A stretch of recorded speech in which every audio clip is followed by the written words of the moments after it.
When I discovered my husband Derek's affair during our 5th anniversary dinner at the Meridian, I didn't cry or cause a scene. Instead, I called the number on his phone and invited Natasha's husband, Marcus, to join us at our table. Derek thought I was having a breakdown, but what happened next would teach him the true meaning of calculated devastation. Before we jump back in, tell us where you're tuning in from, and if this story touches you, make sure you're a subscriber. Because tomorrow, I've saved something extra special for you. Tell us a duh. By the time dessert arrived, I had signed documents that would strip him of everything he thought he owned, while the man whose wife had betrayed him became my most valuable ally in destroying the empire Derek believed he had built. The crystal chandelier cast perfect shadows across our reserved table at the Meridian, Denver's most exclusive restaurant, where Derek had proposed exactly 5 years ago. The irony wasn't lost on me as I watched my husband fidget with his phone while our anniversary dinner grew cold between us. Derek Hartwell had always been charming, the kind of man who could sell ice to penguins, but tonight his practiced smile flickered every time his phone buzzed. "Remember when we first came here?" he asked, gesturing around the elegant dining room. "You were so nervous about the prices on the menu." His laugh felt rehearsed, and his eyes kept drifting back to the device lying face down beside his bread plate. I remembered that night differently. I hadn't been nervous about the prices because I couldn't afford them. I'd been calculating whether this expensive dinner would be worth the networking opportunity Derek claimed it represented. Even then, I had been the one analyzing costs and benefits while he focused on appearances. His phone buzzed again, and this time he couldn't resist checking it immediately. Whatever he was seeing transformed his expression from forced anniversary joy to something that looked like anticipation mixed with guilt. "Work emergency?" I asked, though we both knew Hartwell Digital Solutions didn't have clients who generated genuine emergencies on Saturday evenings. "Just a client concern," Derek replied without looking up. "You know how it is. Success requires constant attention to detail." I did know how it was, though not in the way Derek assumed. I knew because I handled 90% of our actual client relationships, managed the data analytics that drove our campaigns, and maintained the systems that kept our agency profitable, while Derek focused on networking events that seemed to generate more Instagram posts than business results. When he excused himself to take a call, claiming the restaurant was too noisy, his phone remained on the table, still blowing with notifications. I had never violated Derek's privacy before, but something about tonight felt different. The constant texting, the distracted conversation, the way he kept checking his watch as if he had somewhere else he'd rather be. The phone unlocked automatically, revealing a text thread that made my breath catch. The contact was Natasha, creative, and the conversation stretched back months, chronicling an intimate relationship that existed parallel to our marriage. Messages about secret dinners, weekend getaways Derek had explained as solo networking retreats, and detailed discussions about future plans that seemed to exist in a universe where Elena Hartwell had been erased. But what struck me most wasn't the evidence of Derek's infidelity, it was the casual dismissal of my contributions. Natasha Chen, apparently creative director at Morrison & Associates, wrote about that clueless wife who has no idea what's really happening in her own company. Derek's responses revealed plans to gradually push me out of Hartwell Digital Solutions, positioning me as administrative support who had outlived her usefulness.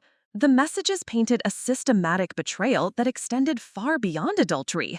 This was corporate espionage dressed as romance, a coordinated effort to steal the business empire I had spent 5 years building, while Derek played charismatic frontman. Through the windows, I could see Derek pacing outside, gesticulating animatedly during his supposedly urgent business call. His body language suggested excitement rather than professional concern, and I realized he was probably talking to Natasha, coordinating whatever plans they had made for after our anniversary dinner. The phone buzzed with another message from her. "Can't wait to celebrate properly once you get rid of the dead weight. See you at the usual place in an hour." I scrolled through the contact list until I found Marcus Chen, who appeared frequently in recent call logs. According to the message history, Derek had been consulting with Natasha's husband about financial restructuring, though Marcus works as a forensic accountant. The irony was perfect. Derek had been using Natasha's husband's expertise to plan my elimination while carrying on an affair with the man's wife.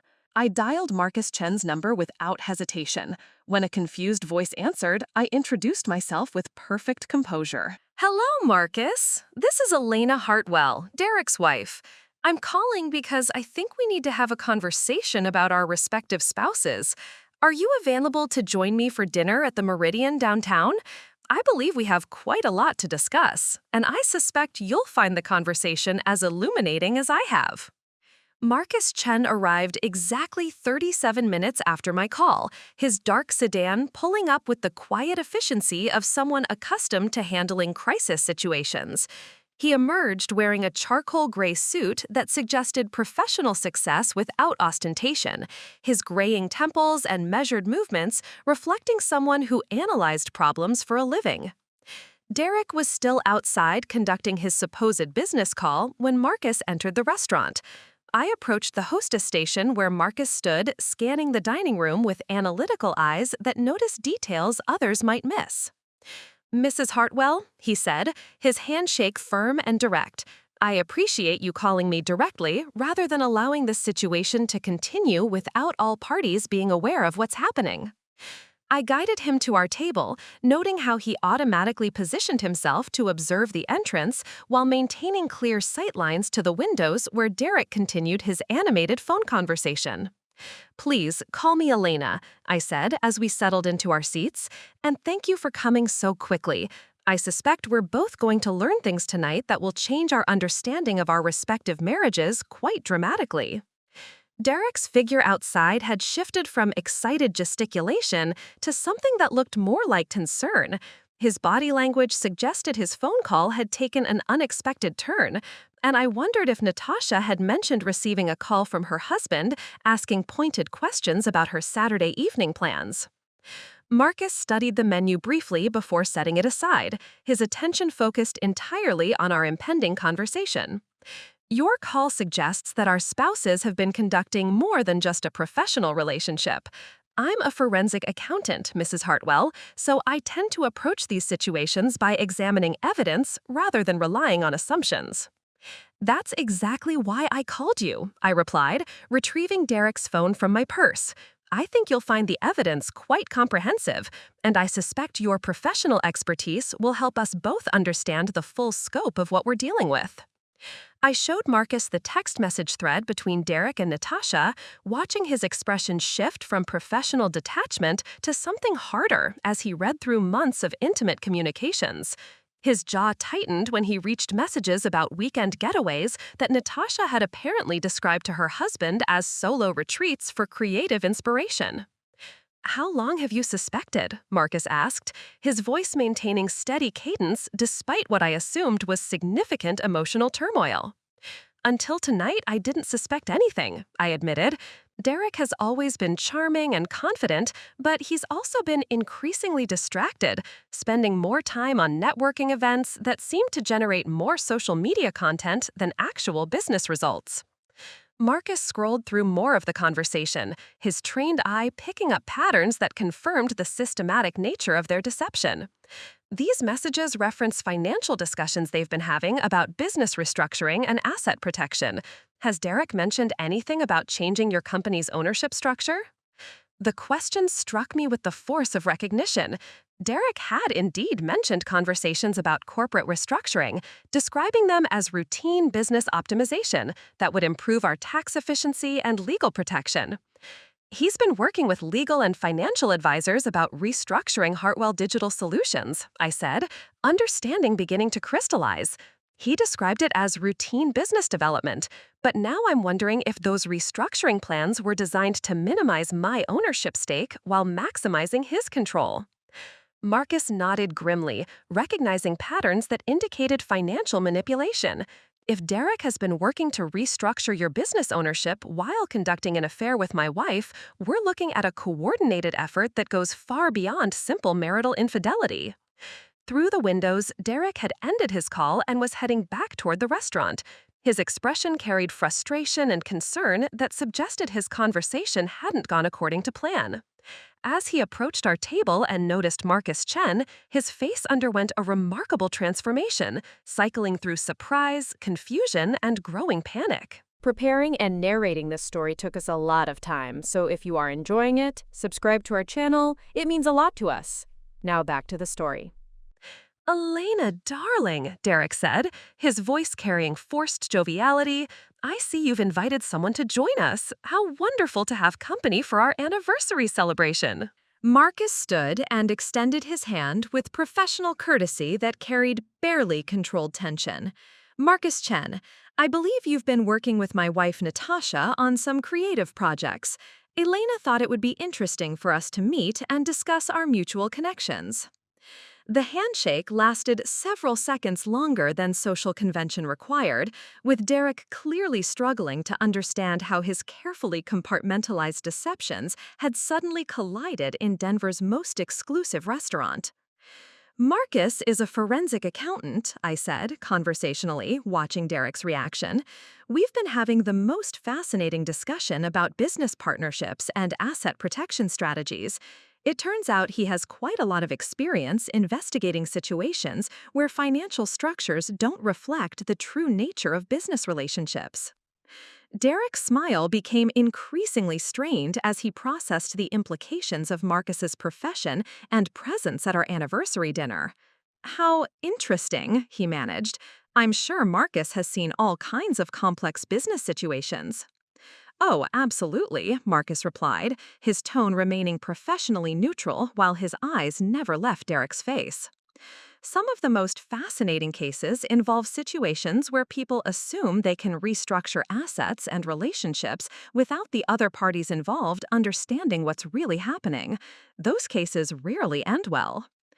I signaled the waiter for another wine glass, maintaining the gracious hostess persona while internally calculating the strategic advantages of having both men at the same table. Derek's discomfort was obvious, but Marcus's professional composure suggested he was someone who could be trusted with long-term planning that would be required to address the full scope of what we were facing. Now that we're all here, I said, raising my wine glass in a toast that carried darker implications than its surface suggested, perhaps we should discuss how we want to handle our newly complicated family dynamics. The silence following my toast stretched uncomfortably while Derek processed the implications of Marcus Chen's presence and professional expertise. I opened a leather portfolio Derek had never seen before, one I had assembled during late evening hours when he was supposedly working late at the office. Before we discuss how to handle our current situation, I said, spreading documents across our table with deliberate precision, I think it's important that everyone understands what exactly has been built during our marriage and who was responsible for building it. Derek's expression shifted from forced calm to genuine concern as I revealed financial records, client correspondence, campaign development notes, and strategic planning documents that chronicled the true development of our digital marketing agency. Every innovation Derek claimed as his entrepreneurial vision had been meticulously documented in my handwriting, with timestamps and email records that preceded his public presentations by weeks or months. When Derek and I started Hartwell Digital Solutions 5 years ago, I explained to Marcus while maintaining eye contact with my husband, we positioned him as the client-facing representative while I handled the technical and strategic components. Derek has natural talent for networking, which made him perfect for securing new business and maintaining client satisfaction. Marcus nodded, following the logic of such partnership arrangements. That's common in professional service firms. Client development and technical delivery require different skill sets, so specialization often produces better results. Exactly, I continued, selecting a thick folder labeled Campaign Development Chronological. The challenge arose when Derek began presenting our collaborative work as his individual innovations during industry conferences and investor meetings. What started as practical division of labor gradually evolved into public credit allocation that didn't reflect our actual contributions. Derek's face had gone pale as he recognized documents he had never seen before, records I had maintained throughout our marriage that demonstrated the true origins of every successful campaign our agency had delivered. The sustainable marketing strategies that earned industry recognition, the data analytics protocols that delivered superior ROI, the creative frameworks that distinguished our agency from larger competitors. Every system that made Hartwell Digital Solutions profitable had been developed through my expertise while Derek focused on networking activities. Elena, these documents, Derek started, his voice carrying desperation, are accurate, I finished. Marcus, as a forensic accountant, I'm sure you understand the importance of maintaining detailed documentation when ownership and contribution claims might become disputed. Marcus examined the papers with professional interest, his trained eye recognizing the thoroughness of my documentation. These records would hold up in any legal proceeding involving intellectual property disputes or partnership dissolution. The email timestamps and development notes create a clear chain of evidence regarding who created what innovations when. Derek reached for his wine glass with trembling hands, his confident facade cracking under the weight of evidence he hadn't known existed. Elena, I never intended to minimize your contributions to our success. When I present our work publicly, I'm representing both of us as a team. Are you? I asked, retrieving another folder labeled Public Presentations, Credit Attribution. Because these transcripts from your conference speeches and investor meetings suggest that you consistently refer to my vision, my innovations, and my strategic framework rather than discussing our collaborative partnership. The folder contained printed transcripts of Derek's presentations at industry events, interviews with business publications, and quotes from marketing podcasts where he had systematically claimed ownership of work that originated entirely with my expertise. Reading through his public statements created a clear pattern of credit theft that had evolved from occasional oversights to deliberate misrepresentation. Marcus studied several pages before looking up at Derek with the expression of someone who had just identified significant financial irregularities. Mr. Hartwell, these presentation transcripts suggest that you've been claiming individual ownership of intellectual property that was developed through collaborative partnership. If your business was ever audited, this documentation could create serious problems regarding accurate representation of company assets. The intellectual property issue becomes particularly relevant, I continued, when we consider Derek's recent discussions about restructuring our company ownership to optimize tax efficiency and legal protection. Marcus, I assume your expertise would help us understand whether those restructuring plans were designed to benefit both partners equally or to concentrate control with one party. Derek's expression underwent a remarkable transformation as he realized that his financial planning discussions could be analyzed by someone with Marcus's professional background. The asset protection strategies he had been developing would be transparent to forensic investigation that examined the true origins of our company's value. I think, Marcus said carefully, that both Elena and I would benefit from understanding exactly what kinds of legal and financial advice Derek has been receiving about business restructuring, particularly if those consultations involve discussions about protecting assets in case of partnership dissolution. The waiter approached to refill wine glasses, providing a moment of normal social interaction that felt surreal given the intensity of our conversation. Derek managed to maintain his charming public persona long enough to assure the server that everything was excellent. Anniversary celebration? Marcus repeated after the waiter departed. How interesting that Derek chose your anniversary dinner as the occasion for conducting business calls with my wife about their future plans together. Derek's remaining composure finally cracked completely. How much do you know? He asked, his voice dropping to a whisper. Enough, I replied simply. Enough to understand that your affair with Natasha was coordinated with systematic efforts to eliminate me from our business partnership. Enough to recognize that your recent legal consultations were designed to protect assets from the wife you were planning to divorce rather than optimizing our joint financial position. And enough to realize that you've been using Marcus's professional expertise to plan my elimination while betraying his marriage. Marcus's expression had shifted to something much harder than professional detachment. You consulted with me about asset protection while conducting an affair with my wife? It wasn't supposed to happen this way, Derek said desperately. The business discussions were separate from personal complications. I never intended for anyone to get hurt unnecessarily. Unnecessarily, I repeated, tasting the word like something bitter. As if there was a necessary amount of hurt involved in your plans to steal my business and abandon my marriage. Marcus gathered several of my documents and studied them with renewed focus. Elena, based on what I'm seeing here, you have comprehensive documentation that would support significant legal claims regarding intellectual property ownership and partnership equity. If Derek has been planning to restructure your business ownership while conducting an affair, you're looking at a situation that involves both corporate fraud and marital betrayal. Which is exactly why I invited you to join us tonight, I said, meeting Derek's increasingly panicked gaze directly, because I suspect we're going to need professional expertise to understand the full scope of what we're dealing with, and I have a feeling that Derek's plans are about to become much more complicated than he anticipated. The transformation in Derek's demeanor was remarkable to witness. The confident businessman who had entered the Meridian 2 hours earlier had been replaced by someone beginning to understand that his carefully constructed deceptions were unraveling in ways he had never anticipated. His hands trembled as he reached for his wine glass, eyes darting between Marcus and me as if calculating escape routes.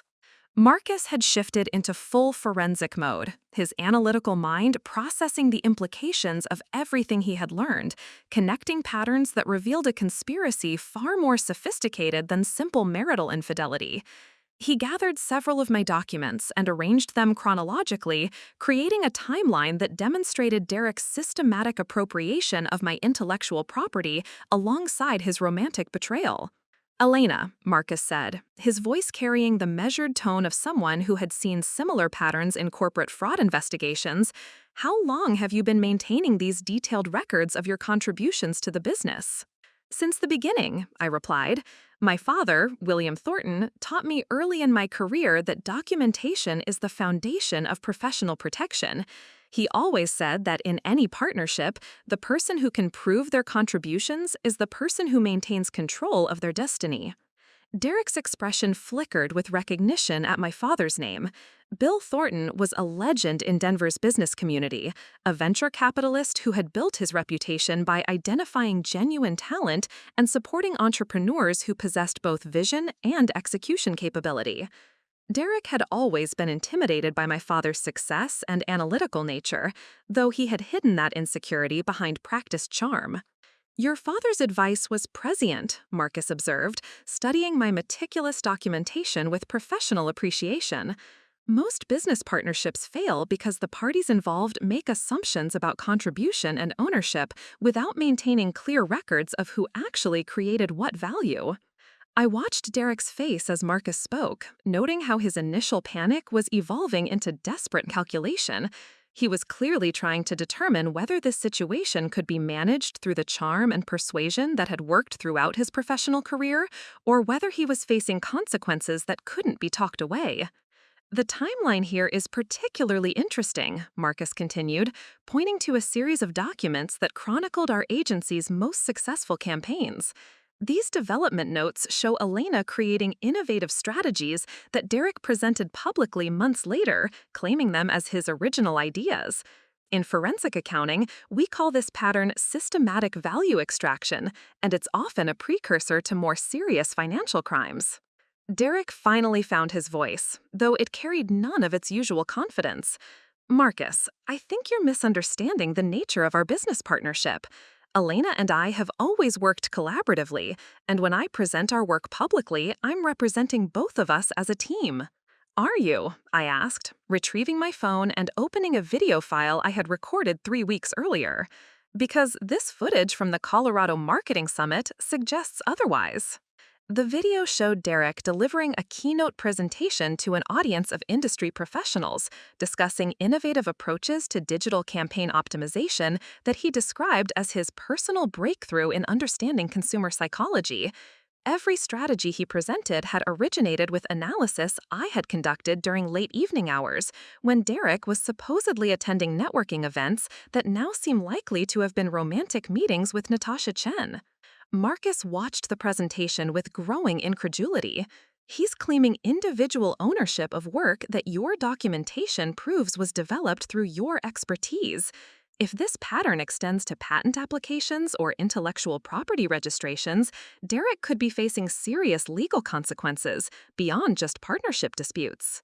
The mention of legal consequences seemed to complete Derek's psychological collapse. The charming entrepreneur who had built his reputation on borrowed innovations was confronting the reality that his entire professional identity might be based on foundations that belong to someone else. Derek, I said, my voice carrying a calmness that seemed to unsettle him more than anger would have. I need you to understand something important. For 5 years, I've been building systems and creating innovations while allowing you to take public credit because I believed we were partners working toward shared goals. I trusted that your networking and client development activities were complementing my technical and strategic work to build something meaningful together.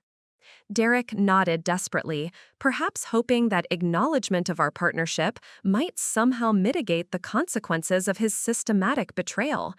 Elena, that's exactly what we've been doing. We're a team, and everything we've built belongs to both of us equally. Does it? Marcus interjected, his tone carrying the skeptical edge of someone who had spent years investigating financial deception. Because the business restructuring consultations Derek has been conducting suggests that he's been working to concentrate ownership and control in his name while minimizing Elena's legal claims to company assets. The accusation hung in the air like a physical presence. Derek's face cycled through expressions that revealed his internal struggle between continued deception and acknowledgement of what we all knew to be true. The restructuring discussions were about tax optimization, Derek said weakly. Every growing business needs to evolve its legal and financial frameworks to maximize efficiency and protection.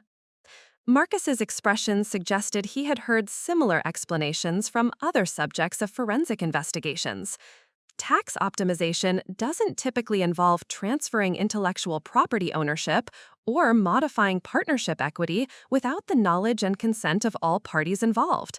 What you're describing sounds more like asset consolidation, designed to benefit one partner at the expense of another. I leaned back in my chair, observing the dynamic between the two men with detached fascination. Derek's carefully constructed world was collapsing in real time, while Marcus was applying professional expertise to dismantle deceptions that had taken months to establish. There's something else you both should know, I said, deciding that complete transparency would be more strategically valuable than gradual revelation.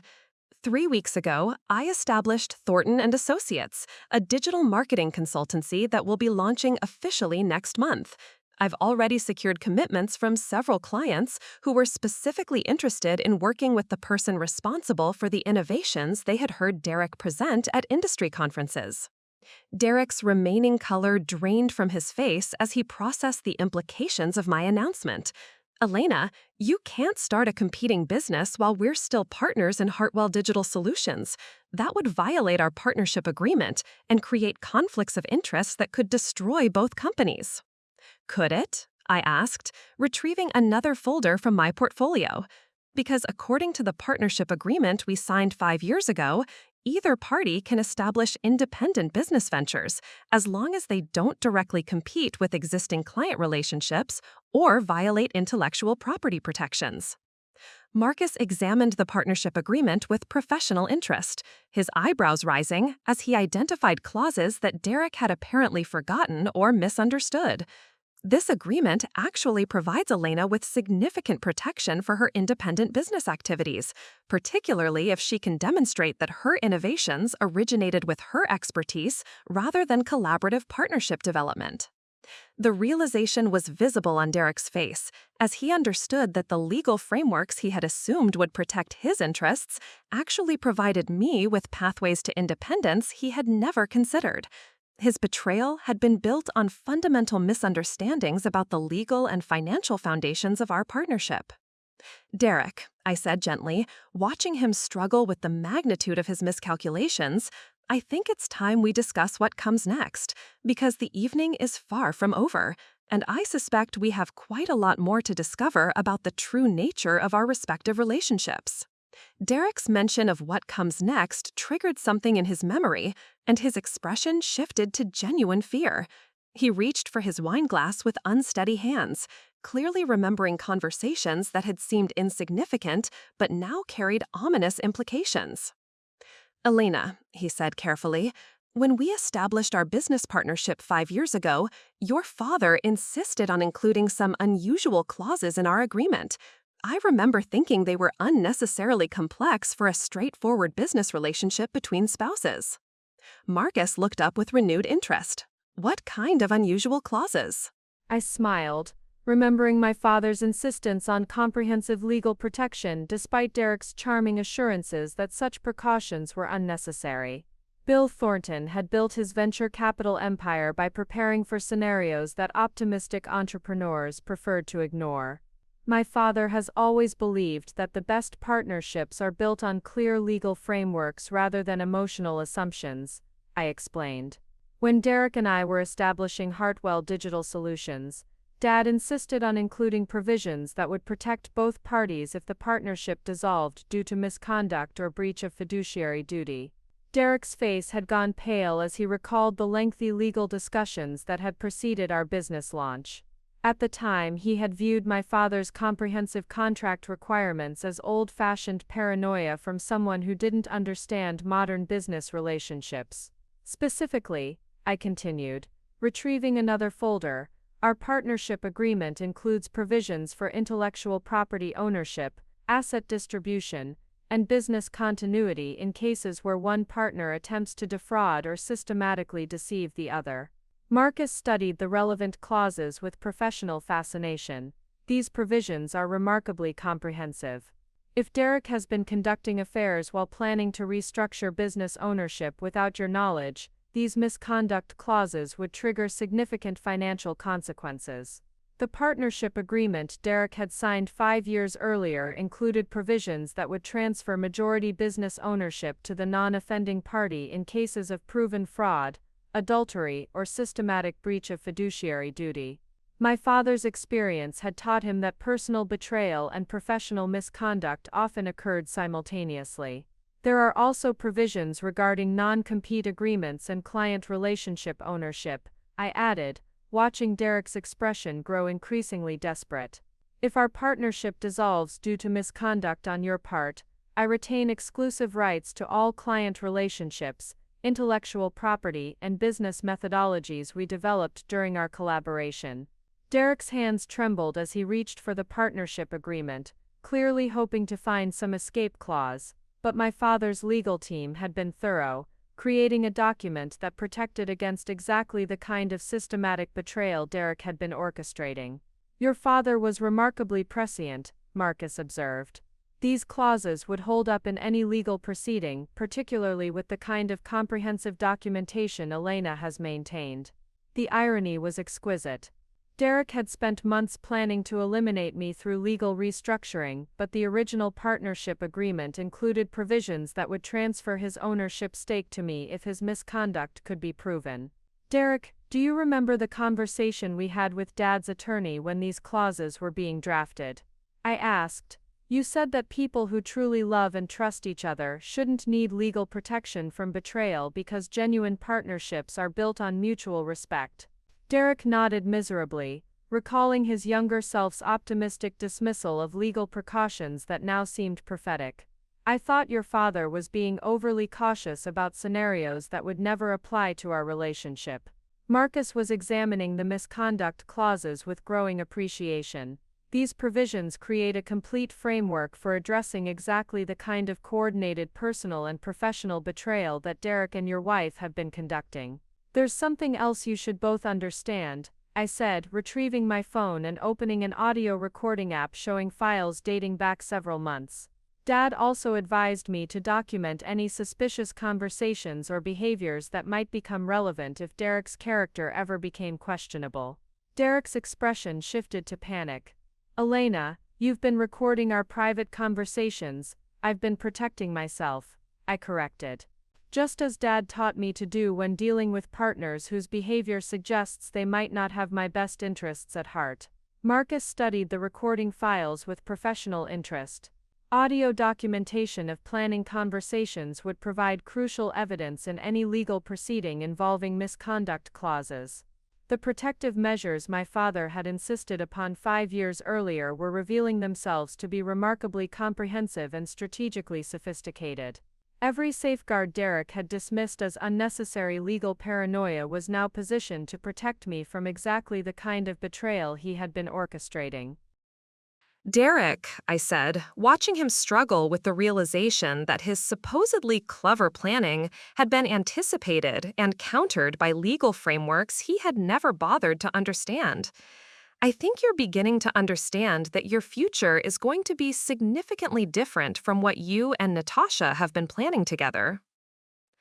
The silence following Marcus's ultimatum stretched across our table, while Derek struggled to process that every aspect of his professional identity had been built on foundations belonging to someone else.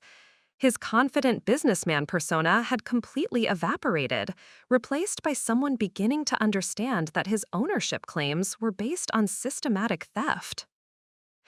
Marcus had shifted into full investigative mode, applying his forensic accounting expertise to dissect the true nature of Hartwell Digital Solutions with surgical precision. The documents spread across our table told a story that contradicted every public presentation Derek had ever delivered about his entrepreneurial success. "Alina," Marcus said with measured professionalism, "these development timelines demonstrate something remarkable. Every innovation that Derek has claimed as his breakthrough thinking actually originated with work you documented months earlier.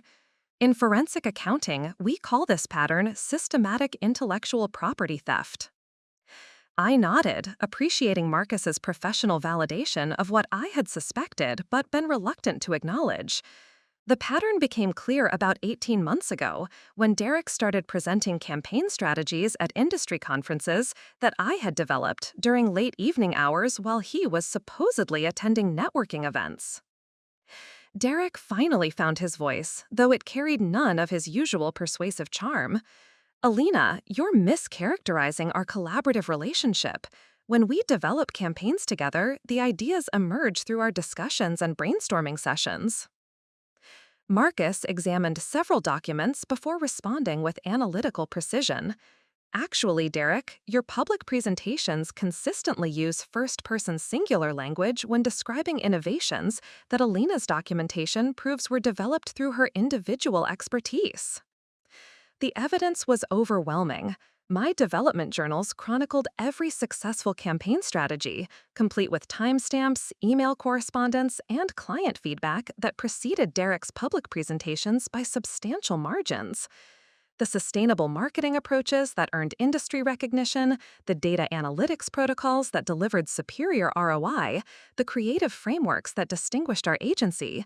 Every system had been developed through my expertise while Derek focused on networking activities that now seemed likely to have been romantic meetings with Natasha. "Let me show you something specific," I said, opening a tablet with a presentation Derek had never seen. "This is the campaign development process for Morrison Industries, our largest client. The project that Derek described to Marketing Week magazine as his breakthrough understanding of behavioral psychology."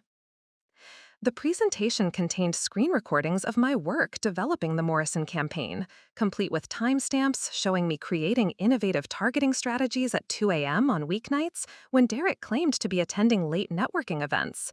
Every creative breakthrough he had claimed had been documented in real time.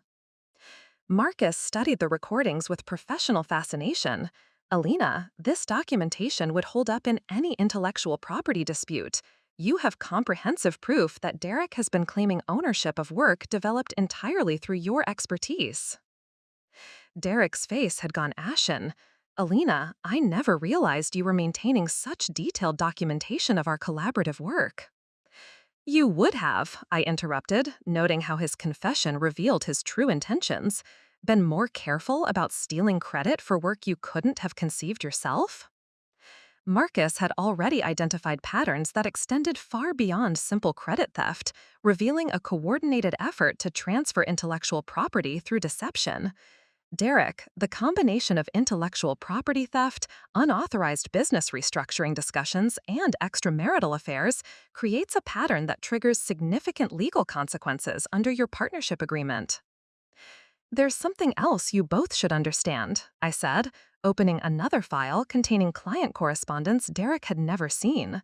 3 weeks ago, I began reaching out to our key clients to discuss their satisfaction with our campaign strategies and their interest in continuing relationships under new management structures. Derek's expression shifted to panic. Elena, you can't contact our clients about business changes without discussing those decisions with your business partner. Marcus examined the client correspondence with growing appreciation. Actually, Derek, these communications appear to be routine satisfaction surveys and relationship maintenance activities. The client responses had been overwhelmingly positive and strategically valuable. Morrison Industries had specifically requested that future campaigns be developed by the person responsible for their current success. 3 other major clients had expressed similar preferences for maintaining relationships with whoever had created the innovative strategies they attributed to our agency's reputation. The clients aren't just satisfied with our work, I explained to Derek's increasingly desperate expression. They're specifically interested in continuing relationships with the person they believe is responsible for creating the campaigns that made their marketing efforts successful. Derek stared at the client correspondence with growing comprehension that his professional future had been undermined by the same systematic approach I had used to document his intellectual property theft. Derek, I said, watching him struggle with the magnitude of his strategic miscalculations, I think you're beginning to understand that everything you believed you owned was actually built on foundations that belonged to someone else. The moment that transformed our dinner conversation into something decisive arrived when Derek's phone erupted with urgent notifications. The buzzing was insistent, suggesting someone was desperately trying to reach him despite the late hour. Derek glanced at the device with obvious reluctance, clearly recognizing that any interruption would likely worsen his situation. "Aren't you going to answer that?" Marcus asked with measured curiosity. Derek reached for the phone with trembling hands, his face cycling through dread and calculation as he read the incoming messages. Whatever he was seeing was clearly not providing the support he desperately needed. His complexion went from pale to gray as he scrolled through multiple urgent communications. "It's Natasha," he said finally, barely above a whisper. "She's asking why Marcus is asking her detailed questions about her weekend plans and business relationships. She wants to know if something has happened and whether she should be concerned about legal implications." Marcus's expression remained professionally neutral, though I detected slight satisfaction. I may have mentioned to Natasha that I was having dinner with a business colleague who had interesting questions about unauthorized consulting relationships and potential conflicts of interest. The psychological pressure was mounting exponentially. Derek was trapped with evidence of his systematic betrayal spread before him, while his lover was beginning to understand that their deception had been exposed to forensic analysis by someone with professional expertise to recognize financial fraud. Derek's phone buzzed again, and this time he couldn't hide his reaction. His face underwent a remarkable transformation, cycling through disbelief, panic, and genuine desperation. "What is it?" I asked, noting how his hands had begun trembling. "She says Morrison and Associates contacted her today about irregularities in our consulting agreement and potential violations of their intellectual property protections." Marcus leaned forward with renewed interest. "Morrison and Associates represents Elena's intellectual property interests, doesn't it?" I nodded, appreciating how quickly Marcus was connecting the dots. 3 weeks ago, I retained Morrison and Associates to review our business partnerships and ensure that my intellectual property rights were properly protected under existing legal frameworks. Derek stared at me with growing comprehension that his betrayal had triggered legal mechanisms he had never anticipated. "Elena, you've been planning this confrontation for weeks. The client outreach, the intellectual property review, the documentation. This entire evening was orchestrated to trap me." "Was it?" I asked, maintaining calm composure. "Or did I simply document your systematic betrayal and protect myself from the consequences of trusting someone whose character proved fundamentally unreliable?" The distinction was important. I hadn't orchestrated his affair or forced him to steal credit for my innovations. I had simply documented his choices and prepared legal protections that would activate when his misconduct became undeniable. Marcus was studying Derek's phone messages with professional fascination. Derek, it appears that Natasha is beginning to understand that her involvement in your business restructuring plans might expose her to legal consequences she hadn't anticipated. Corporate espionage charges, intellectual property theft, conspiracy to commit fraud. The mention of criminal prosecution seemed to complete Derek's psychological collapse. His charming entrepreneur persona had been systematically dismantled, revealing someone whose entire professional identity had been built on criminal foundations. "Elena," Derek said desperately, "we can work through this situation reasonably. Our marriage, our business partnership, everything we've built together. It doesn't have to be destroyed by misunderstandings and legal complications." "Could it hurt both of us?" I asked, retrieving another document, because this analysis from Morrison and Associates suggests that the misconduct clauses would transfer your ownership stake to me while protecting my intellectual property rights. Derek's remaining hopes seemed to evaporate as he processed the legal analysis that confirmed his worst fears. The partnership agreement he had dismissed as unnecessary legal complexity contained provisions that would strip him of everything, while ensuring I retained control of the business empire I had actually built. "There's something else you should both know," I said, opening a final folder. "This morning, I received confirmation that Fortin & Associates has been selected as the exclusive digital marketing partner for the Colorado Small Business Development Corporation, a 3-year contract worth approximately $2 million annually." Derek's face went completely white. The contract I had secured through my own professional expertise would generate more revenue than Hartwell Digital Solutions had ever achieved, while being based entirely on my documented innovations, rather than his borrowed credibility. The CSBDC specifically requested proposals from the person responsible for creating the innovative small business marketing strategies that had been attributed to Hartwell Digital Solutions, I continued. Unfortunately for you, their research identified me as the actual architect of those strategies. The catalyst moment had arrived with perfect clarity.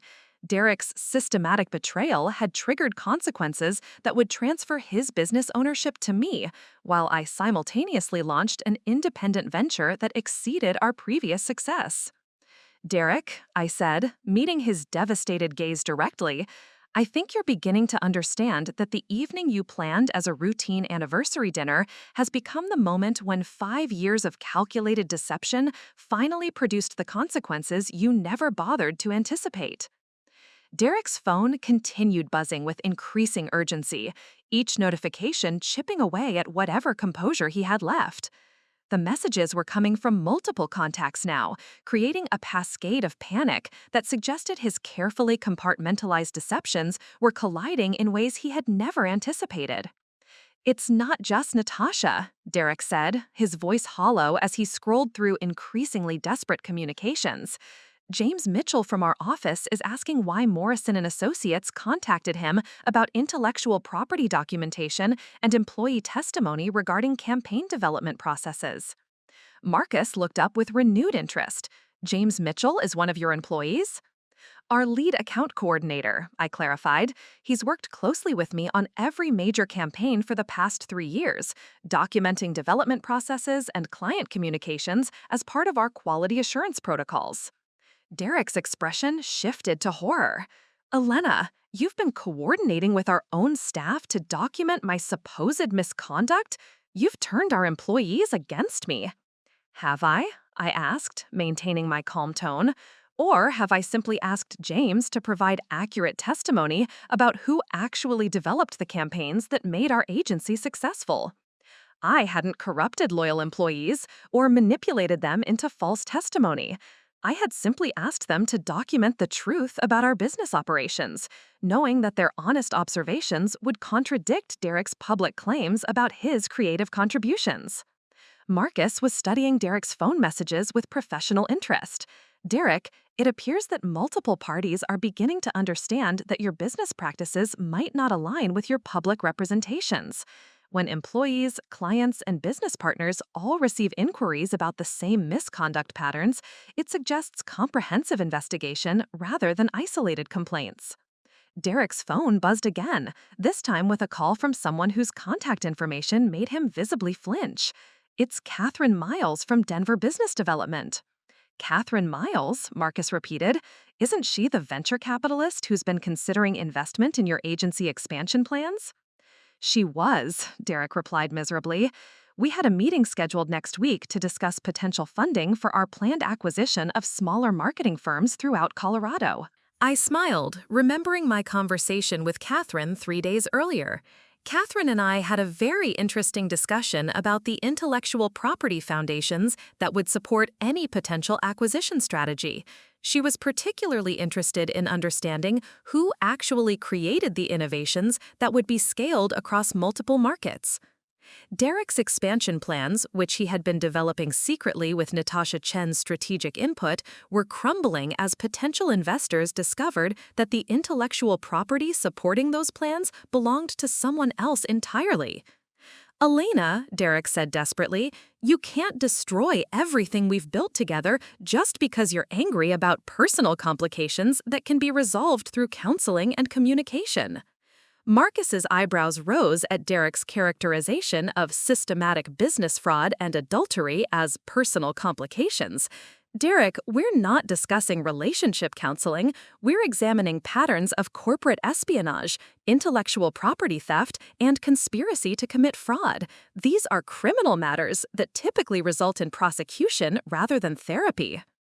Derek's phone erupted with another series of notifications from contacts whose panic was spreading through their professional network like wildfire. Rebecca Walsh from the Colorado Marketing Association wants to know why there are questions about my presentation credentials and whether the innovations I described at their conference were properly attributed to their original creators. Rebecca Walsh, I repeated, recalling my recent conversation with the association's ethics committee. She mentioned that several members had raised concerns about presenters who might be claiming credit for work that originated with other professionals. The association takes intellectual property protection very seriously. Derek's reputation in the industry was being systematically dismantled as professional organizations and potential business partners discovered that his claimed innovations belonged to someone else. The networking activities that had seemed so impressive were revealing themselves to be based on borrowed credibility that was now being challenged by documented evidence. Marcus gathered the expanding collection of evidence with methodical precision. Derek, at this point, you're facing coordinated investigation that involves multiple parties examining the same patterns of misconduct from different perspectives. Employees questioning your creative contributions, clients identifying the real source of their successful campaigns, investors discovering that your intellectual property doesn't belong to you. The conspiracy Derek had orchestrated with Natasha Chen was being exposed from multiple angles simultaneously, creating a comprehensive case that no amount of charm or legal maneuvering could overcome. There's something else you should understand, I said, retrieving a final folder. This investigation isn't just about our business partnership. Morrison & Associates has identified patterns suggesting that you and Natasha have been sharing client information and campaign strategies between competing agencies, which constitutes corporate espionage under Colorado business law. Derek's face went completely white. Elena, Natasha and I never shared confidential client information. Our discussions were about general industry trends and creative approaches. Marcus examined the evidence with professional skepticism. Derek, these email records show specific client campaign details being shared between you and Natasha Chen, including proprietary research data and strategic recommendations. Corporate espionage charges wouldn't require proof of malicious intent, only evidence that confidential business information was transferred between competing firms. The scope of Derek's legal exposure was expanding beyond anything he had anticipated. What had seemed like romantic betrayal with convenient business benefits was revealing itself to be a criminal conspiracy that would result in professional destruction for both participants. Derek, I said, watching him struggle with the magnitude of his miscalculations, I think you're beginning to understand that your supposedly clever planning has created legal consequences that extend far beyond losing a business partnership or paying divorce settlements. The systematic documentation that had seemed like unnecessary paranoia when I began maintaining it 18 months ago was now revealing itself to be the foundation of Derek's complete professional destruction. Marcus Chen studied my comprehensive evidence files with the appreciation of someone who understood exactly how difficult it was to build such ironclad cases against sophisticated financial criminals. Elena, Marcus said, his voice carrying professional admiration, this level of documentation would satisfy the evidence requirements for any forensic accounting investigation I've conducted. You have timestamps, email correspondence, client communications, and employee testimony that creates an unbreakable chain of proof regarding intellectual property ownership and business misconduct. Derek's phone had finally stopped buzzing, though his expression suggested that the silence was more ominous than the previous cascade of panicked messages. Elena, I need you to understand that if you pursue this investigation to its logical conclusion, you'll destroy more than just my career. The criminal charges you're threatening would affect Natasha, our employees, potentially even our clients. Would they? I asked, noting how Derek's concern for others had materialized only when his own consequences became undeniable. Or would a thorough investigation simply document the truth about who created what innovations and who attempted to steal them through systematic deception? Marcus was examining financial records that Derek had never seen before, documents I had requested from our accountant 3 weeks earlier, when my suspicions about unauthorized business restructuring had crystallized.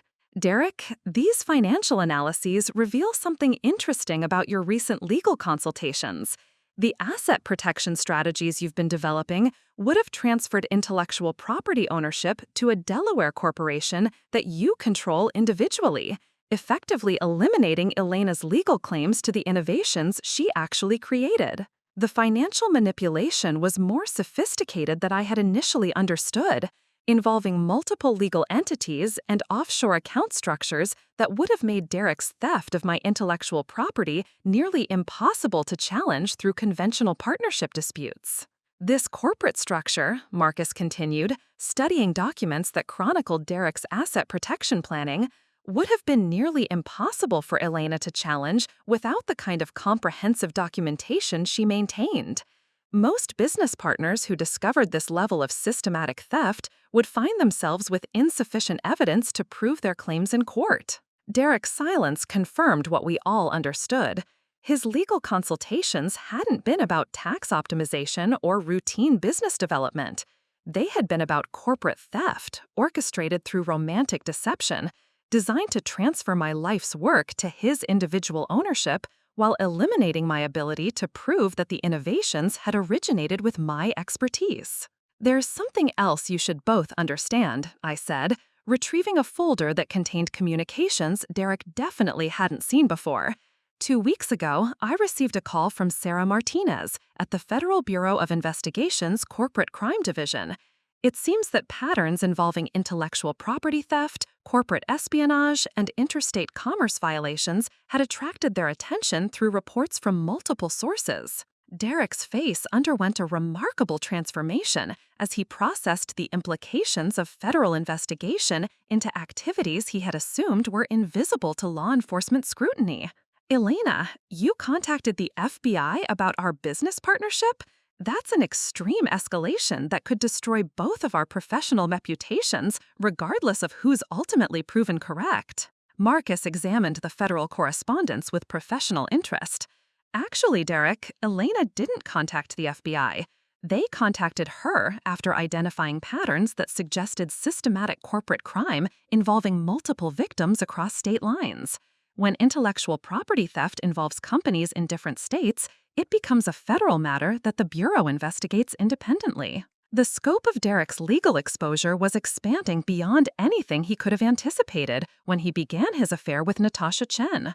What had seemed like a localized business dispute between spouses was revealing itself to be part of a larger pattern that had attracted federal attention.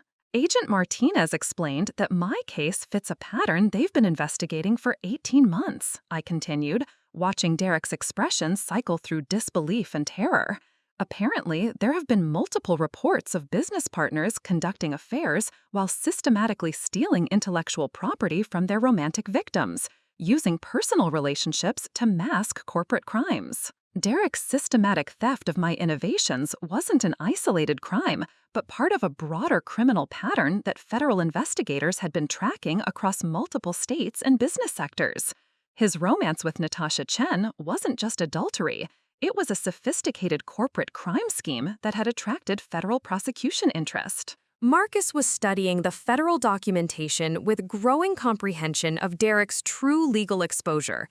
Derek, if the FBI has been investigating this pattern for 18 months and they've identified your case as fitting their established criminal framework, you're facing potential federal prosecution rather than just civil partnership disputes. The penalties for federal corporate espionage charges include substantial prison sentences and complete financial forfeiture. The restaurant around us continued its elegant evening service, with other couples enjoying romantic celebrations while remaining completely unaware that federal crimes were being documented at our table. Agent Martinez mentioned that cooperating witnesses in similar cases had received substantial sentence reductions in exchange for testimony about their criminal partners, I added, noting how Derek's panic was reaching levels that suggested complete psychological breakdown. Apparently, the Bureau is particularly interested in prosecuting the organizational leaders of these intellectual property theft schemes, rather than the romantic participants who might have been manipulated into cooperation. Derek stared at me with growing comprehension that his supposed criminal mastermind role might actually make him the primary target of federal prosecution, while Natasha Chen's cooperation with investigators could result in significantly reduced consequences for her participation in their scheme. Marcus gathered the federal documents with methodical precision. Derek, at this point, you're facing a choice between federal prosecution as the leader of a corporate espionage conspiracy or cooperation with investigators who might be willing to consider reduced charges in exchange for complete disclosure of your criminal activities and financial records. The evidence that had seemed like excessive documentation when I began maintaining it was now providing federal prosecutors with everything they needed to pursue criminal charges that would result in Derek's complete financial and professional destruction. Derek, I said, meeting his devastated gaze directly, I think you're beginning to understand that the intellectual property you attempted to steal through systematic deception was protected by more than just partnership agreements and civil courts. When you chose to build your future on foundations that belonged to someone else, you activated legal consequences that extend far beyond business disputes into criminal prosecution that will determine the rest of your life. His silence confirmed what federal investigators had already documented. The charming entrepreneur who had built his reputation on stolen innovations was about to discover that systematic corporate crime carries consequences that no amount of charm or legal maneuvering can overcome. The transformation of Marcus Chen from confused dinner guest to strategic ally had been one of the evening's most satisfying developments. His forensic accounting expertise provided professional validation for suspicions I had been harboring for months, while his personal investigation in exposing Derek and Natasha's betrayal created a partnership that neither of our spouses had anticipated when they began their affair. Elena, Marcus said, studying the federal documentation with renewed focus, I think we should discuss how to coordinate our responses to ensure that both Derek and Natasha face appropriate consequences for their systematic deception. My professional experience with corporate fraud investigations suggests that victims who work together typically achieve better outcomes than those who pursue separate legal strategies. The suggestion made perfect strategic sense. Derek and Natasha had coordinated their betrayal across multiple fronts, sharing client information while planning to eliminate their respective spouses from businesses we had built through our expertise and dedication. Their conspiracy deserved a coordinated response that would address both the personal and professional dimensions of their systematic misconduct. What did you have in mind? I asked, appreciating how Marcus's analytical approach complemented my own strategic planning capabilities. Marcus retrieved a business card from his wallet and placed it on our table. My firm, Chen and Associates, specializes in forensic accounting for corporate fraud cases. We work regularly with federal investigators and defense attorneys to provide comprehensive financial analysis for complex business crimes. I'd like to offer our services to support your case against Derek, particularly given that my personal investment in exposing this conspiracy ensures that we'll provide our most thorough investigative efforts. Derek's expression shifted to something approaching terror as he processed the implications of having his financial activities analyzed by someone with Marcus's professional expertise and personal motivation. Marcus, I understand that you're upset about Natasha's involvement in our consulting relationship, but bringing forensic accounting firms into what should be a private matter between spouses seems unnecessarily aggressive. Does it? Marcus asked, his tone carrying the cold precision of someone who had spent years investigating financial criminals. Because the offshore account structures and intellectual property transfers you've been planning suggest systematic fraud that extends far beyond private spousal matters into federal crimes that affect multiple victims. The alliance between Marcus and me was creating investigative capabilities that Derek's individual legal representation couldn't hope to match. His attempts to steal my intellectual property through romantic deception were being challenged by professional expertise that would expose every financial manipulation he had orchestrated during months of secret planning. There's something else you should understand, I said, retrieving my phone and opening a contact list that Derek had never seen before. Over the past 3 weeks, I've been building relationships with other business professionals who have experienced similar patterns of systematic betrayal from romantic partners who attempted to steal their intellectual property. Derek's face went pale as he processed the implications of coordinated victim testimony that would support federal prosecution of the criminal pattern he and Natasha had been implementing. Elena, you've been organizing some kind of victim support group to coordinate testimony against me? I've been connecting with other professionals whose experiences match the FBI's investigation into systematic corporate espionage schemes, I corrected.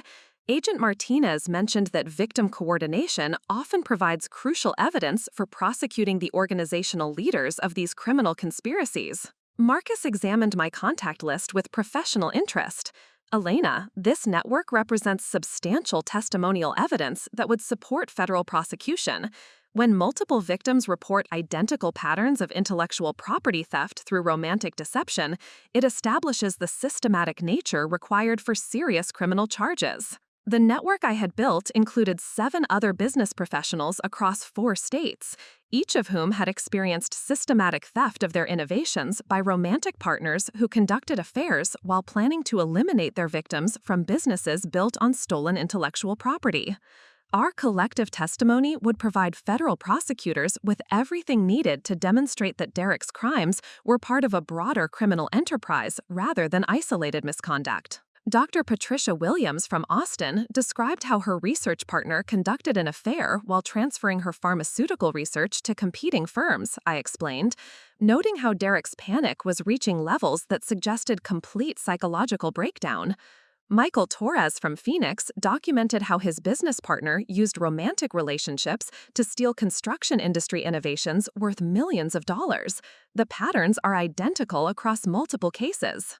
Marcus was studying the victim network with growing appreciation for the scope of federal interest in these crimes.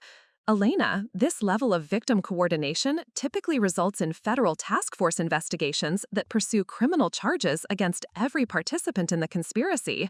Derek and Natasha aren't just facing prosecution for their individual crimes, they're facing charges as part of a criminal enterprise that spans multiple states and business sectors. The restaurant around us continued its elegant evening service, though our table had become an impromptu command center for coordinating federal prosecution of systematic corporate crimes. Other couples celebrated anniversaries while remaining unaware that criminal conspiracies were being dismantled through strategic victim cooperation just feet away from their romantic dinners. Agent Martinez explained that the Bureau's Corporate Crime Division has been building cases against this criminal network for 2 years, I continued, watching Derek's expressions cycle through disbelief and despair. Apparently, the intellectual property theft scheme has generated over $40 million in stolen innovations across multiple industries, making it one of the largest corporate espionage investigations in federal law enforcement history. Derek stared at the victim contact list, as if it contained a death sentence, clearly understanding that his individual crimes were being prosecuted as part of a criminal enterprise that carried life-altering penalties. His romantic affair with Natasha Chen wasn't just adultery, it was participation in organized crime that had attracted federal task force attention. Marcus gathered the alliance documentation with methodical precision. Derek, at this point you're facing prosecution as part of a criminal enterprise that has stolen $40 million in intellectual property from victims across multiple states. The federal penalties for organized corporate espionage include decades in prison and complete financial forfeiture of all assets obtained through criminal activity. The alliance between Marcus and me, supported by federal investigators and coordinated victim testimony, had created legal consequences that no individual defense strategy could overcome. Derek's systematic theft of my innovations was being prosecuted as part of organized crime that threatened the foundation of intellectual property protection across multiple business sectors. There's one final thing you should understand, I said, meeting Derek's devastated gaze directly. This alliance isn't just about ensuring that you and Natasha face appropriate consequences for your crimes. It's about protecting other potential victims from experiencing the systematic betrayal that we've documented through our coordinated investigation. Derek's silence confirmed what federal task force investigators had already established. The charming entrepreneur who had built his reputation on stolen innovations was about to become a federal prosecution target whose cooperation might be the only factor that prevented him from spending the rest of his life in prison for organized corporate espionage. The comprehensive legal strategy that had seemed like excessive paranoia when I began developing it 6 months earlier was now revealing itself to be the foundation of Derek's complete destruction. Marcus Chen studied my strategic preparation files with the professional appreciation of someone who understood exactly how difficult it was to build such ironclad cases against sophisticated corporate criminals who used romantic relationships to mask systematic fraud. "Elena," Marcus said, his voice carrying both professional admiration and personal satisfaction, "this level of strategic preparation demonstrates remarkable foresight. You've anticipated every possible defense strategy Derek might attempt while building multiple layers of evidence that would satisfy the requirements for both civil and criminal prosecution." The strategic preparation had involved coordinating with legal experts across multiple specialties, each of whom contributed expertise that addressed different aspects of Derek's systematic misconduct. Intellectual property attorneys had secured comprehensive protection for my innovations, corporate lawyers had documented the partnership agreement violations, and federal prosecutors had been provided with evidence that supported organized crime charges. The preparation began 6 months ago when I started noticing patterns in Derek's behavior that suggested he was planning something that would affect our business partnership, I explained, retrieving a timeline that chronicled my strategic development process. The late nights he claimed were networking events, the mysterious legal consultations he described as routine business optimization, the way he started presenting my innovations as his individual breakthroughs during industry conferences. Derek's face had taken on the pale, hollow appearance of someone whose entire world was collapsing in slow motion. "Elena, you've been planning my destruction for 6 months while pretending to be a supportive wife and business partner. That level of systematic deception makes you just as manipulative as you claim I've been." Marcus examined the strategic timeline with professional interest. "Actually, Derek, Elena's preparation appears to be defensive rather than offensive. She documented your misconduct and protected herself from the consequences of trusting someone whose character proved unreliable. The difference between defensive preparation and offensive deception is crucial in both legal and ethical terms." The distinction was important, though Derek was clearly too panicked to appreciate the nuance. I hadn't orchestrated his affair with Natasha Chen, or forced him to steal credit for my innovations, or compelled him to plan my elimination from the business I had built. I had simply recognized patterns that suggested betrayal and prepared legal protections that would activate when his misconduct became undeniable. The strategic preparation involved coordinating with multiple professional consultants, I continued, opening a folder that contained communications Derek had never seen. Morrison and Associates handled intellectual property protection, Chen and Associates provided forensic accounting analysis, and Thornton Legal Services managed partnership agreement enforcement. Each firm contributed expertise that addressed different aspects of your systematic misconduct. Derek stared at the professional coordination documents with growing comprehension that his individual legal representation couldn't possibly match the comprehensive strategy I had been developing with expert guidance for months. His attempts to steal my business through romantic deception were being challenged by coordinated professional expertise that anticipated every possible defense or counterattack he might attempt. There's something else you should understand, I said, retrieving a tablet that contained video recordings Derek definitely hadn't known existed. 3 months ago, I began documenting our business meetings and personal conversations to ensure that any claims you made about our partnership arrangements would be supported by objective evidence rather than conflicting testimony. Derek's expression shifted to something approaching terror as he processed the implications of recorded evidence that could demonstrate his systematic planning to eliminate me from our business partnership. Alina, you've been secretly recording our private conversations for months? That's potentially illegal surveillance that could invalidate any evidence you've collected. Marcus studied the recording documentation with professional expertise. Actually, Derek, Colorado is a single-party consent state for recording conversations. Elena had every legal right to document discussions about business partnerships where she was a participant, particularly if she suspected that misconduct was being planned. The recorded conversations provided objective documentation of Derek's systematic planning to transfer my intellectual property to his individual ownership while eliminating my legal claims through corporate restructuring that I had never agreed to support. His own words, captured through legal recording methods, created evidence that no amount of legal maneuvering could challenge or dismiss. The recordings include our discussions about business restructuring, your explanations of the legal consultations you claimed were routine optimization, and your presentations of my innovations as your individual creative breakthroughs, I explained, noting how Derek's panic was reaching levels that suggested complete psychological breakdown. Agent Martinez mentioned that recorded evidence typically provides crucial support for federal prosecution of corporate espionage cases. Derek's systematic theft of my innovations hadn't just been documented through written records, it had been captured through audio evidence that demonstrated his deliberate planning to eliminate me from the business empire I had built through my expertise and strategic thinking. Marcus was examining the recording files with growing appreciation for their legal value. Alina, this audio documentation would satisfy the evidence requirements for any federal prosecution involving corporate espionage or organized fraud. When criminals document their own planning through recorded conversations, it provides prosecutors with unassailable proof of criminal intent. The strategic preparation had created multiple layers of evidence that supported both civil partnership dissolution and federal criminal prosecution, ensuring that Derek's systematic betrayal would result in comprehensive consequences regardless of which legal framework proved most effective for securing justice. There's one final aspect of the strategic preparation you should understand, I said, opening a communication thread that contained correspondence with federal prosecutors. Agent Martinez explained that victims who provide comprehensive evidence and strategic cooperation typically receive priority consideration for asset recovery and restitution, while perpetrators who refuse to cooperate face maximum penalties under federal sentencing guidelines.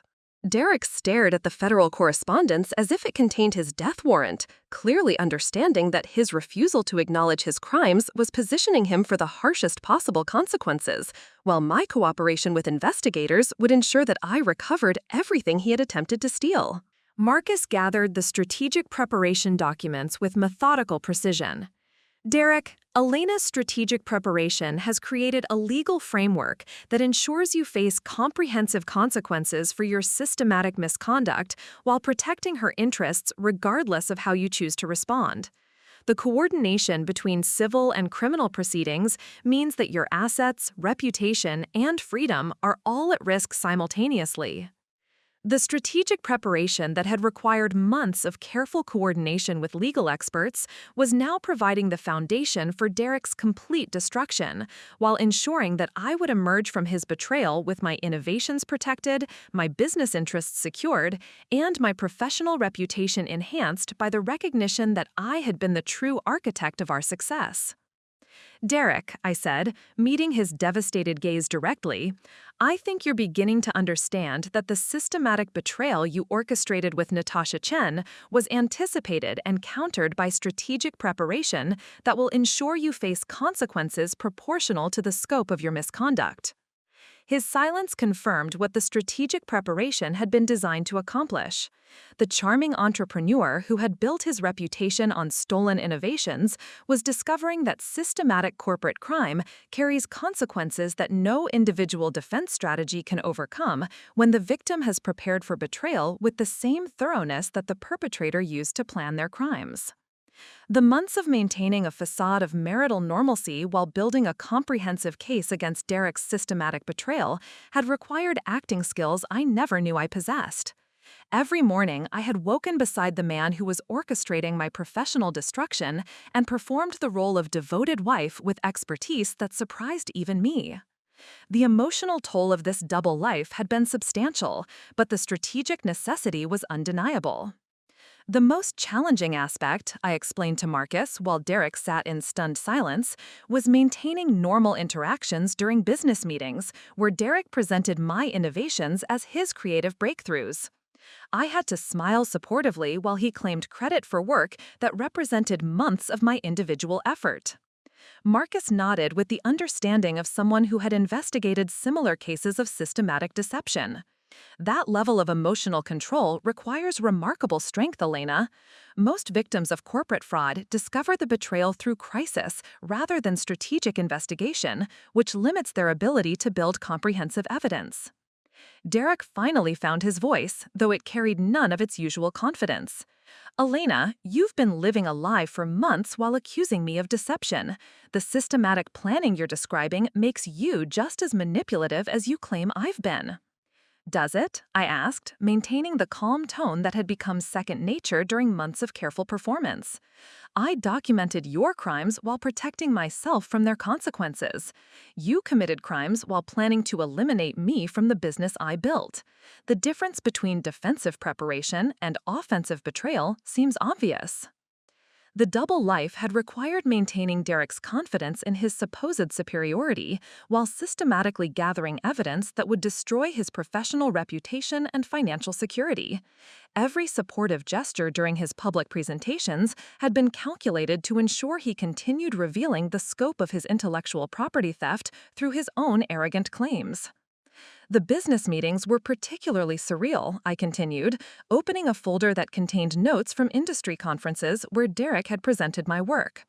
I would sit in audiences while Derek described innovative strategies that I had developed during late evening hours, presenting them as his entrepreneurial vision while I documented his systematic credit theft. Marcus examined the conference documentation with professional interest. These presentation records create a clear timeline of intellectual property theft that would support both civil and criminal prosecution. When perpetrators document their own crimes through public presentations, it provides prosecutors with unassailable evidence. Derek's expression had shifted to something approaching desperation as he processed the implications of his own public statements being used as evidence against him. "Elena, those presentations represented our collaborative work as business partners. When I presented our innovations publicly, I was representing both of us as a team." "Were you?" I asked, retrieving transcripts that contradicted his claims. "Because these recordings consistently reference my vision, my breakthrough, and my innovative approach, rather than discussing our partnership or acknowledging collaborative development." The double life had reached its most difficult phase 3 weeks earlier, when Derek began discussing his plans for eliminating me from our business partnership during private conversations I was secretly recording. Listening to him describe my removal from the company I had built while maintaining the facade of supportive wife had required emotional control that pushed me to my psychological limits. The final weeks were the most challenging, I admitted, noting how Derek's panic was reaching levels that suggested complete psychological breakdown. Derek started discussing his restructuring plans more openly, apparently confident that his supportive wife would never suspect his intentions or challenge his authority. Derek stared at me with growing comprehension that his arrogance had blinded him to the possibility that his accommodating wife might be building a case against him. Elena, if you suspected misconduct, you should have confronted me directly rather than conducting a secret investigation that violated the trust fundamental to marriage. Marcus's expression suggested he found Derek's appeal to marital trust somewhat ironic given the circumstances. Derek, conducting secret investigations to document suspected crimes is standard practice in forensic accounting. Elena's methodology was professional and thorough, which is more consideration than most corporate fraud perpetrators receive from their victims. The double life was finally ending, replaced by the satisfaction of watching Derek confront the comprehensive consequences of systematic betrayal he had never bothered to consider. His confidence in his own cleverness had made him incurious about his wife's activities, assuming that my life revolved entirely around supporting his ambitions without question or documentation. "There's something else you should understand," I said, meeting Derek's devastated gaze directly. "The double life I maintained for months was designed to give you every opportunity to reconsider your betrayal and choose a different path. You could have acknowledged my contributions, discontinued your affair, or proposed genuine partnership restructuring that protected both our interests." Derek's silence confirmed what the double life had been designed to test. His systematic betrayal wasn't a momentary mistake or emotional weakness.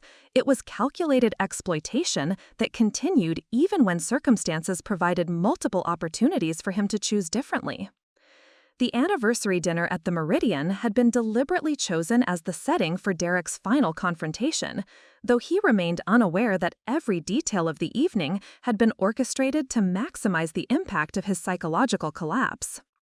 The elegant restaurant where he had proposed 5 years earlier would now witness the systematic dismantling of everything he believed he had built through his charm and strategic deception. "Derek," I said, noting how his hands trembled as he reached for his wine glass, "do you remember why you chose the Meridian for your proposal? You said it represented the kind of success we would build together through partnership and mutual support." The irony was deliberate and pointed. Derek's romantic gesture 5 years earlier had taken place in the same location where his systematic betrayal would be exposed through evidence he had never suspected existed. The restaurant that symbolized our partnership's beginning would witness its conclusion under circumstances that revealed the true nature of his character. Marcus was observing Derek's psychological deterioration with professional interest. "Elena, the choice of location demonstrates remarkable strategic thinking. Confronting corporate fraud perpetrators in settings that carry personal significance often produces more complete confessions than formal legal proceedings." Derek's expression had shifted to something that looked like genuine terror as he processed the implications of Marcus's observation. "Elena, you planned this entire evening to trap me into admissions that would support your legal case against me. The anniversary dinner, the restaurant choice, even Marcus's presence, all of it was calculated to manipulate me into incriminating myself." "Was it manipulation?" I asked, maintaining the calm tone that seemed to unsettle him more than accusations would have. "Or was it simply creating circumstances where your true character would be revealed through your own choices and statements?" The trap had been set through months of careful preparation that anticipated Derek's psychological patterns and strategic vulnerabilities.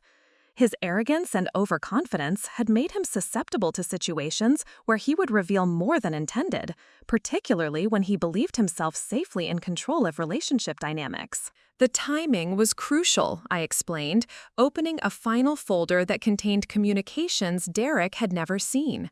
3 days ago, Natasha sent you a message about finalizing your restructuring plans before the end of the month.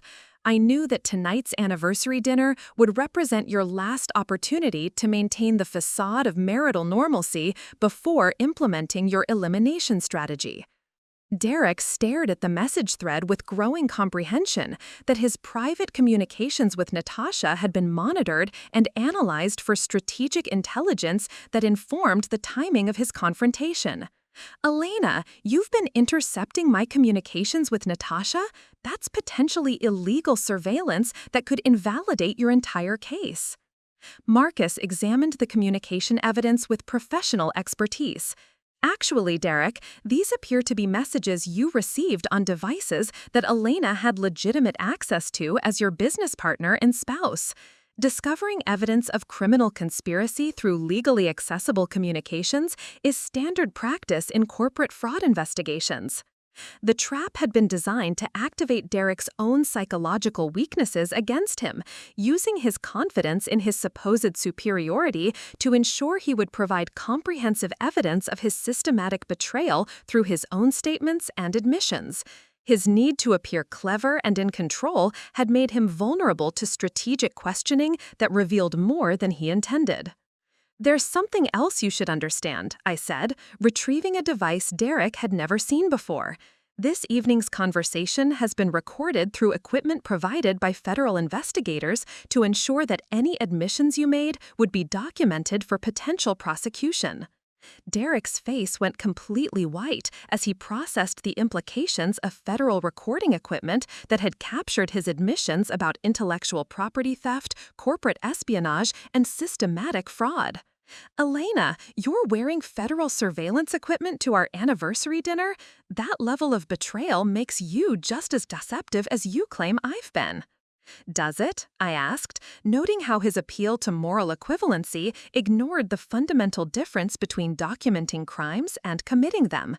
"I'm cooperating with federal investigators to document systematic corporate espionage. You've been conducting systematic corporate espionage while maintaining a facade of marital loyalty." The trap had succeeded beyond my most optimistic expectations. Derek's own statements, captured through federal recording equipment in the presence of a forensic accounting witness, had provided prosecutors with everything needed to pursue maximum penalties under organized crime statutes but carried decades in prison. Marcus gathered the recording equipment with methodical precision.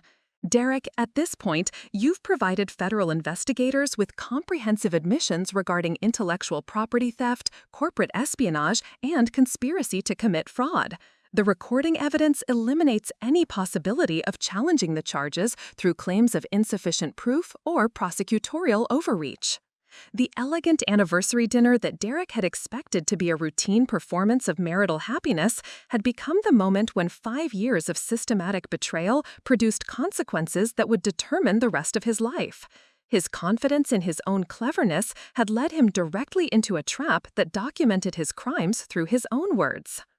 "There's something else you should understand," I said, retrieving a device Derek had never seen before. "This evening's conversation has been recorded through equipment provided by federal investigators to ensure that any admissions you made would be documented for potential prosecution."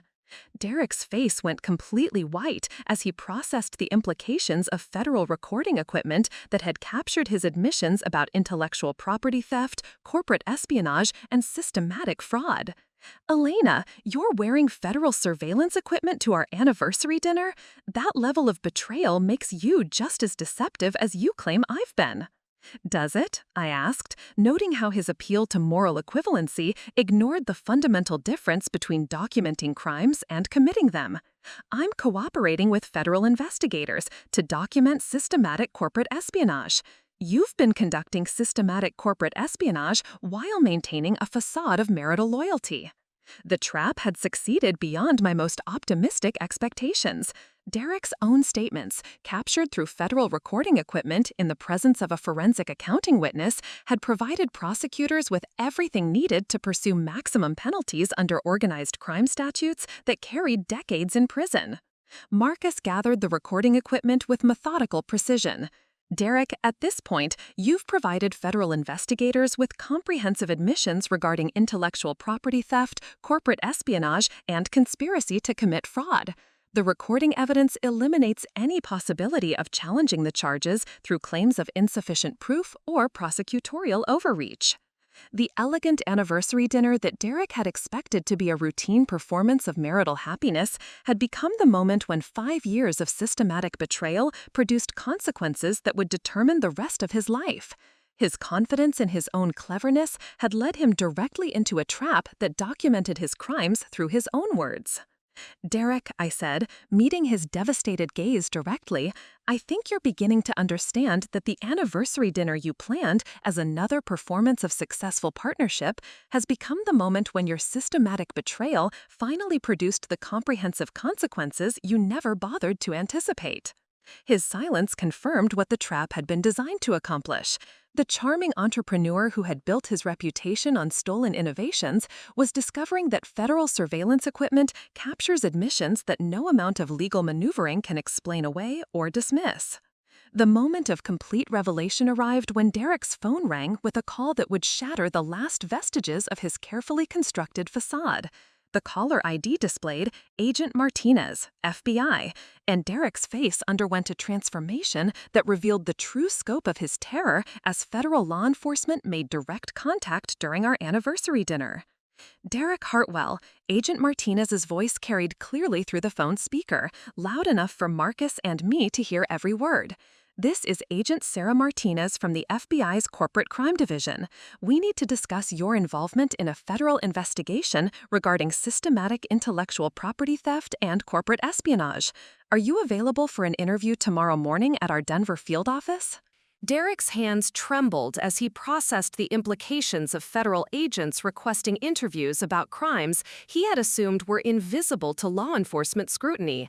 "Agent Martinez, I'm not sure what investigation you're referring to.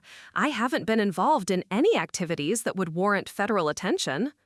Marcus was observing Derek's phone conversation with professional fascination, clearly recognizing the interrogation techniques that federal investigators used when building cases against corporate fraud perpetrators. "Derek, Agent Martinez is providing you with an opportunity to cooperate voluntarily before formal charges are filed. That's typically the last chance suspects receive to minimize their legal exposure through cooperation." Agent Martinez's voice continued through the phone speaker with professional authority. "Mr. Hartwell, we have comprehensive evidence regarding your participation in a multi-state corporate espionage conspiracy involving intellectual property theft, unauthorized business restructuring, and conspiracy to commit fraud. Your cooperation with our investigation could significantly affect the charges you ultimately face." Derek stared at his phone as if it contained a venomous snake, clearly understanding that federal investigators had been building a case against him while he remained completely unaware of their surveillance and evidence gathering. "Agent Martinez, I think there might be some misunderstanding about my business activities. I've never been involved in corporate espionage or conspiracy to commit fraud." "Haven't you?" I asked, retrieving the comprehensive evidence portfolio that had been assembled through months of strategic documentation. "Because these recorded conversations suggest otherwise, Derek. Your own words describe systematic plans to eliminate me from our business partnership while transferring my intellectual property to your individual ownership." The revelation was unfolding exactly as Agent Martinez had predicted when she briefed me on confrontation strategies that would maximize the psychological impact of federal prosecution. Derek's confidence in his supposed cleverness was collapsing as he realized that federal investigators had been monitoring his activities while building cases that would result in decades in prison. Marcus examined Derek's phone with professional interest. "Derek, federal investigators typically contact suspects directly only when they have sufficient evidence to proceed with formal charges. Agent Martinez is offering you an opportunity to cooperate before your case moves to prosecution, which suggests that your legal exposure is substantial." Derek's expression had shifted to something approaching complete psychological breakdown as he processed the implications of federal prosecution for crimes he had convinced himself were sophisticated business strategies rather than criminal conspiracies.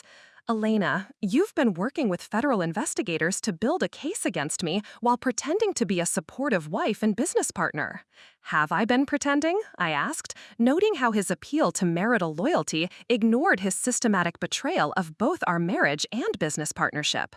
Or have I been protecting myself and other potential victims from the consequences of trusting someone whose character proved to be fundamentally criminal? Agent Martinez's voice returned through the phone speaker with increased urgency. Mr. Hartwell, we're prepared to proceed with formal charges if you prefer not to cooperate voluntarily. However, I should mention that your co-conspirator Natasha Chen has already expressed interest in cooperation that would provide substantial testimony regarding your leadership role in this criminal enterprise. Derek's face went completely white as he processed the implications of Natasha's cooperation with federal investigators. His romantic partner was apparently prioritizing her own legal interests over their relationship, providing testimony that would position Derek as the primary organizer of their criminal conspiracy. Marcus was studying Derek's reaction with professional appreciation. Federal interrogation techniques: when co-conspirators begin cooperating with federal investigators, the remaining suspects typically face maximum penalties under organized crime statutes. Natasha's testimony could result in charges that carry life sentences for criminal enterprise leadership. The revelation was complete and devastating. Derek's systematic theft of my intellectual property had evolved into federal crimes that attracted organized crime prosecution, while his romantic partner was cooperating with investigators to minimize her own consequences by providing testimony that would maximize his punishment. There's something else you should understand, I said, meeting Derek's devastated gaze directly. Agent Martinez explained that victims who provide comprehensive cooperation typically receive priority consideration for asset recovery and restitution, while perpetrators who refuse to acknowledge their crimes face maximum penalties under federal sentencing guidelines. Derek stared at the federal evidence as if it represented his death sentence, finally understanding that his systematic betrayal had produced consequences that extended far beyond business partnership disputes into criminal prosecution that would determine whether he spent the rest of his life in federal prison. Derek, Agent Martinez's voice concluded through the phone speaker, we'll expect you at our Denver field office tomorrow morning at 9 o'clock for your voluntary interview. I strongly recommend that you bring legal representation who specializes in federal corporate crime defense. The revelation moment was complete. Derek's charming entrepreneur persona had been systematically dismantled, revealing someone whose entire professional identity had been built on criminal foundations that would now result in federal prosecution under organized crime statutes that carried consequences he had never imagined possible. The immediate aftermath of Agent Martinez's phone call transformed our elegant anniversary dinner into something resembling a crime scene, though the only evidence being processed was Derek's complete psychological collapse as the scope of his legal exposure became undeniable. His hands shook uncontrollably as he set down his phone, clearly understanding that federal investigators possessed comprehensive evidence that would result in criminal charges regardless of any defense strategy he might attempt. Derek, Agent Martinez's voice concluded through the phone speaker, we'll expect you at our Denver field office tomorrow morning at 9 o'clock for your voluntary interview. I strongly recommend that you bring legal representation who specializes in federal corporate crime defense. The revelation moment was complete. Derek's charming entrepreneur persona had been systematically dismantled, revealing someone whose entire professional identity had been built on criminal foundations that would now result in federal prosecution under organized crime statutes that carried consequences he had never imagined possible. The immediate aftermath of Agent Martinez's phone call transformed our elegant anniversary dinner into something resembling a crime scene, though the only evidence being processed was Derek's complete psychological collapse as the scope of his legal exposure became undeniable. His hands shook uncontrollably as he set down his phone, clearly understanding that federal investigators possessed comprehensive evidence that would result in criminal charges regardless of any defense strategy he might attempt. Elena, Derek said, his voice carrying the hollow tone of someone whose entire world had just evaporated, we need to discuss how to handle this situation in ways that minimize damage to both of our professional reputations.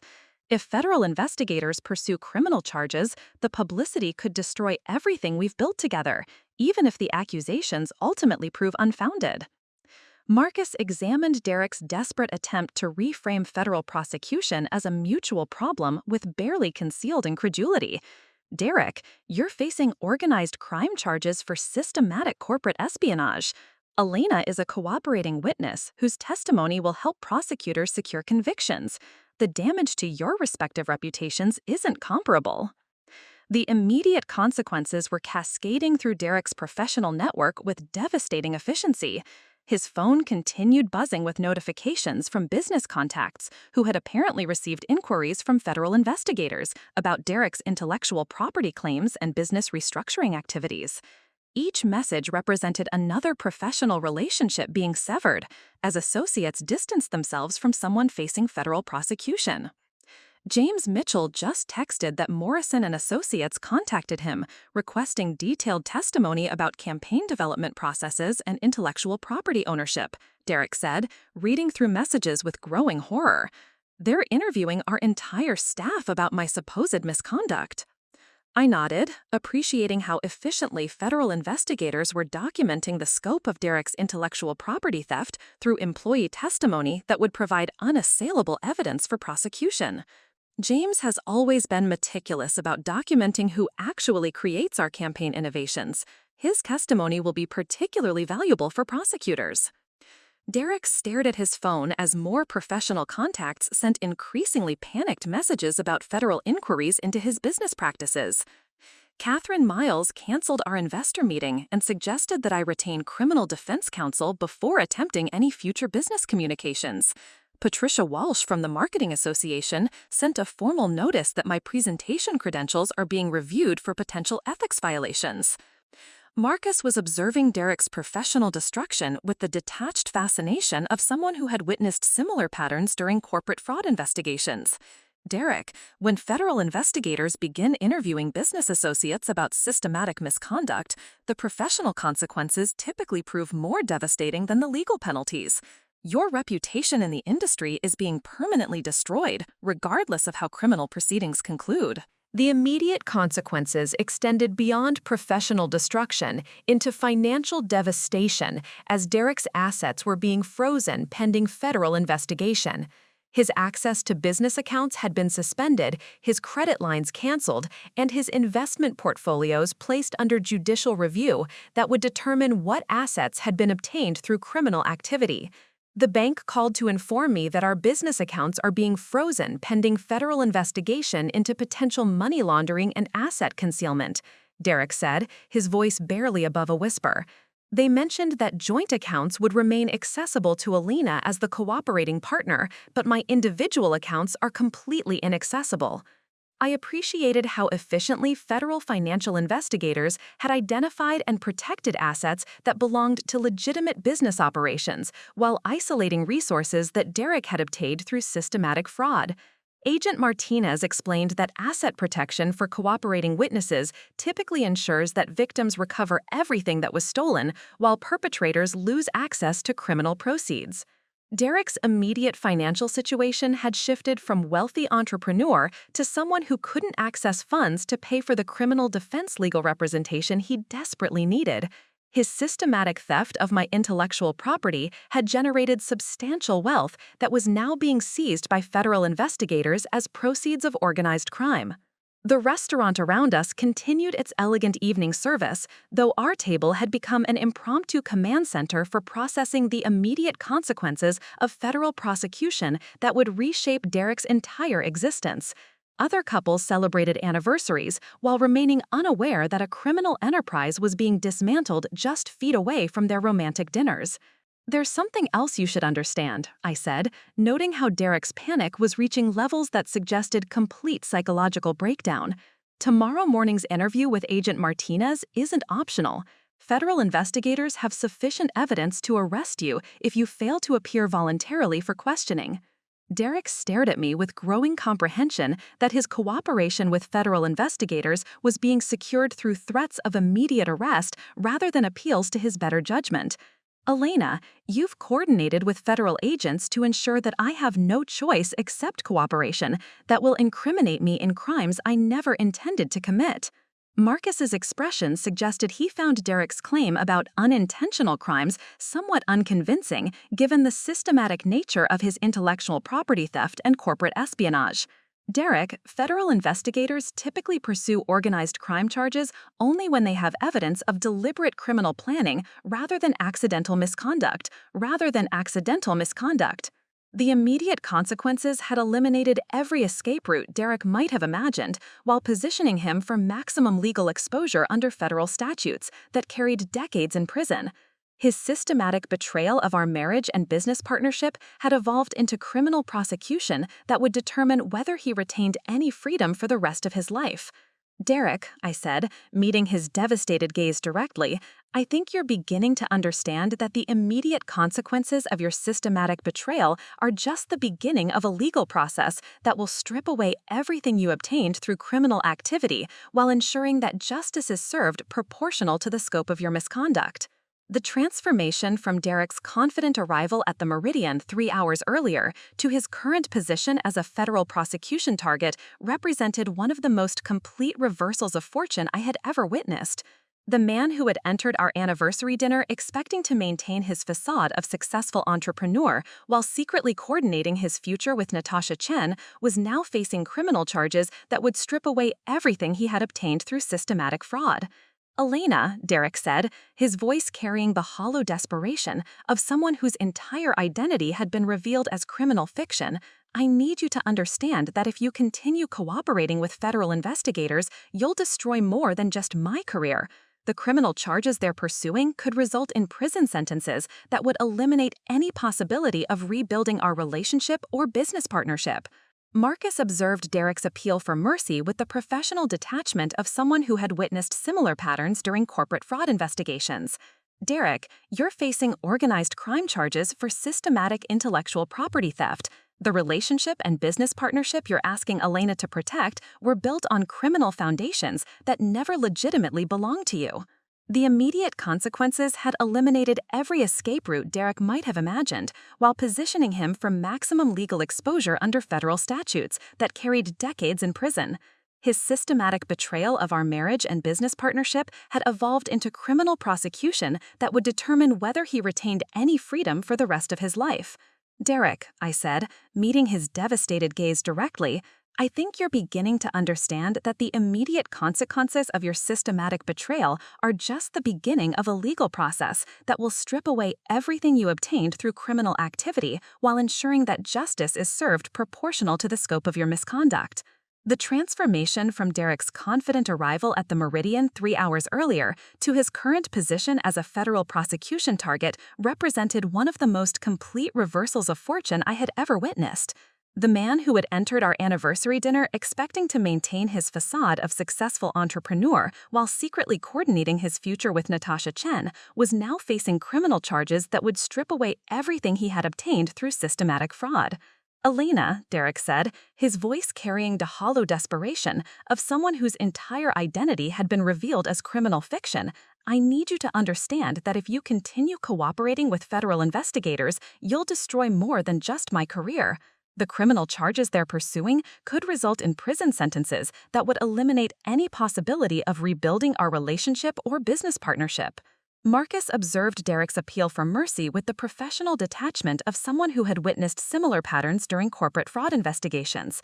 Derek, you're facing organized crime charges for systematic intellectual property theft. The relationship and business partnership you're asking Elena to protect were built on criminal foundations that never legitimately belonged to you. The role reversal was complete and devastating. Derek had spent 5 years positioning himself as the visionary entrepreneur while treating me as supportive assistants whose contributions could be minimized or eliminated when convenient. Now he was begging for protection from the woman whose innovations he had systematically stolen while planning her elimination from the empire she had actually built. The federal prosecution timeline suggests that you'll be arrested within 48 hours unless you cooperate with investigators by providing complete disclosure of your criminal activities and financial records, I explained, noting how Derek's panic was reaching levels that suggested complete psychological breakdown. Agent Martinez mentioned that cooperation could result in reduced sentences, though the charges you're facing typically carry decades in prison regardless of plea arrangements. Derek stared at the federal evidence as if it represented his death sentence, clearly understanding that his charming entrepreneur persona couldn't overcome organized crime prosecution supported by comprehensive documentation and witness testimony. Elena, you have the power to influence how federal investigators pursue charges against me. If you requested reduced prosecution in exchange for restitution and acknowledgement of wrongdoing, Agent Martinez might be willing to consider alternatives to maximum penalties. The request revealed Derek's fundamental misunderstanding of federal prosecution procedures and my relationship with investigating authorities. I wasn't controlling federal charges. I was providing evidence that prosecutors had determined justified organized crime prosecution under statutes that mandated specific penalties regardless of victim preferences. Marcus examined Derek's desperate appeal with professional interest.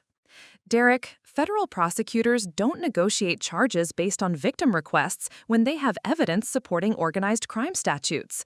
Elena's cooperation provided evidence, but her influence over your sentencing is minimal compared to the testimony you might provide about other participants in this criminal enterprise.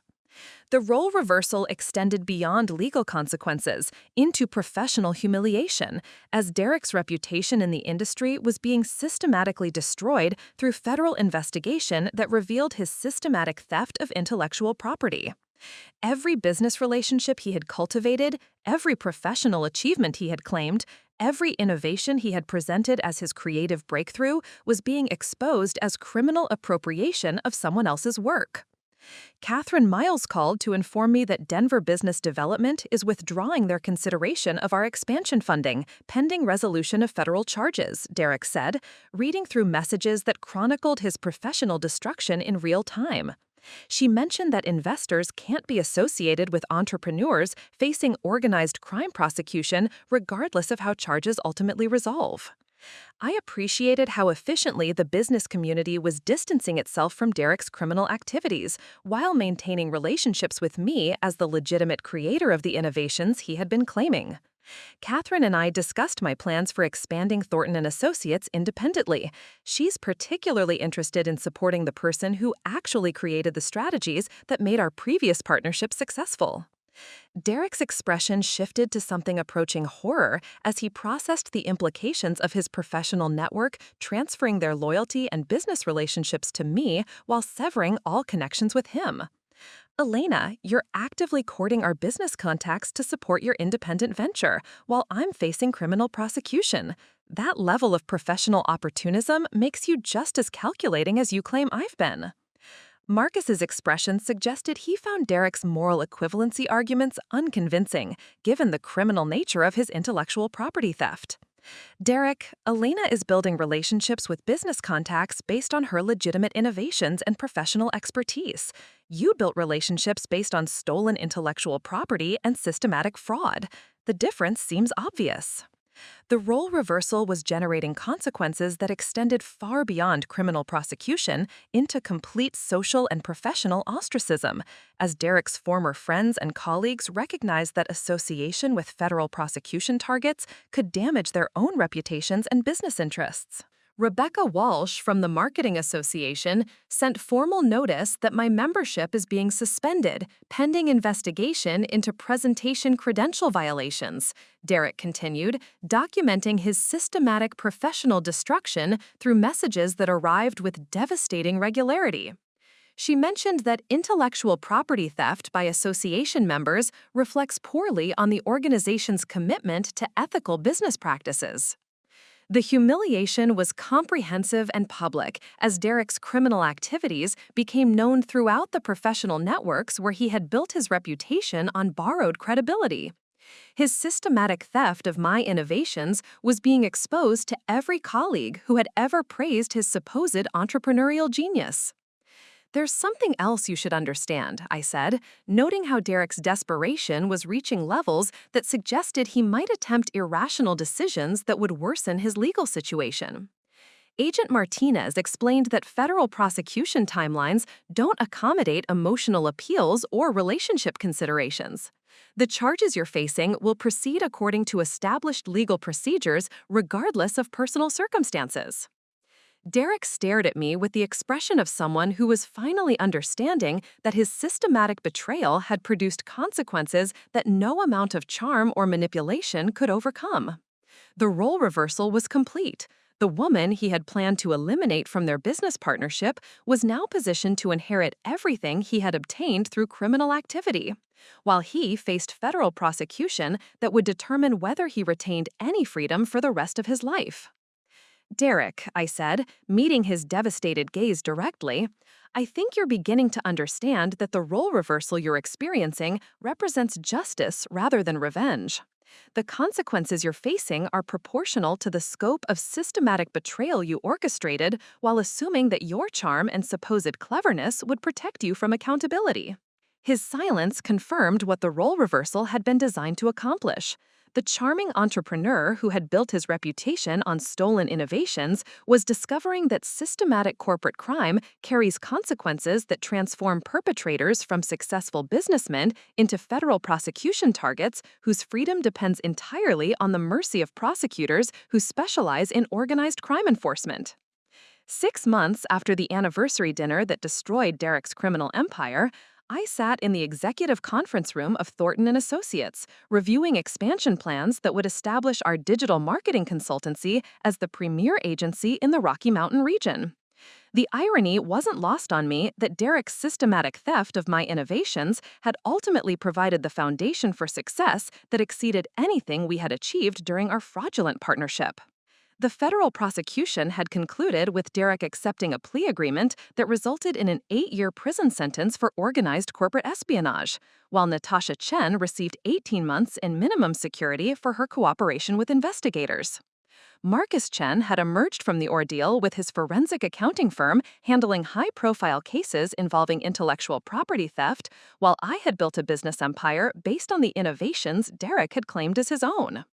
The Morrison Industries contract expansion represents validation of everything we've accomplished, said James Mitchell, who had joined Thornton & Associates as Chief Operations Officer after providing crucial testimony during Derek's prosecution. They specifically requested our services because they wanted to work with the person who actually created the innovative strategies they had attributed to Hartwell Digital Solutions. The vindication extended beyond financial success into professional recognition that acknowledged my true contributions to digital marketing innovation. The Colorado Small Business Development Corporation had nominated me for Entrepreneur of the Year based on strategies I had developed while Derek was claiming credit during industry conferences, and 3 universities had requested guest lectures about ethical business practices and intellectual property protection. Marcus Chen had become both a trusted friend and valuable business partner, with our respective firms collaborating on cases involving corporate fraud and systematic intellectual property theft. Our shared experience of spousal betrayal had evolved into professional partnership that generated substantial revenue while protecting other potential victims from experiencing similar systematic exploitation. The federal task force investigation ultimately identified 47 victims across 12 states, Marcus explained during our monthly partnership review. Derek and Natasha's conviction provided the foundation for prosecuting the entire criminal network, resulting in asset recovery worth over $60 million for victims who had lost intellectual property through romantic deception schemes. The scope of Derek's criminal activities had been far more extensive than I had initially understood, involving coordination with multiple conspirators who used romantic relationships to mask systematic theft of innovations from talented entrepreneurs across various business sectors. His prosecution had dismantled an organized crime network that had been operating for nearly a decade.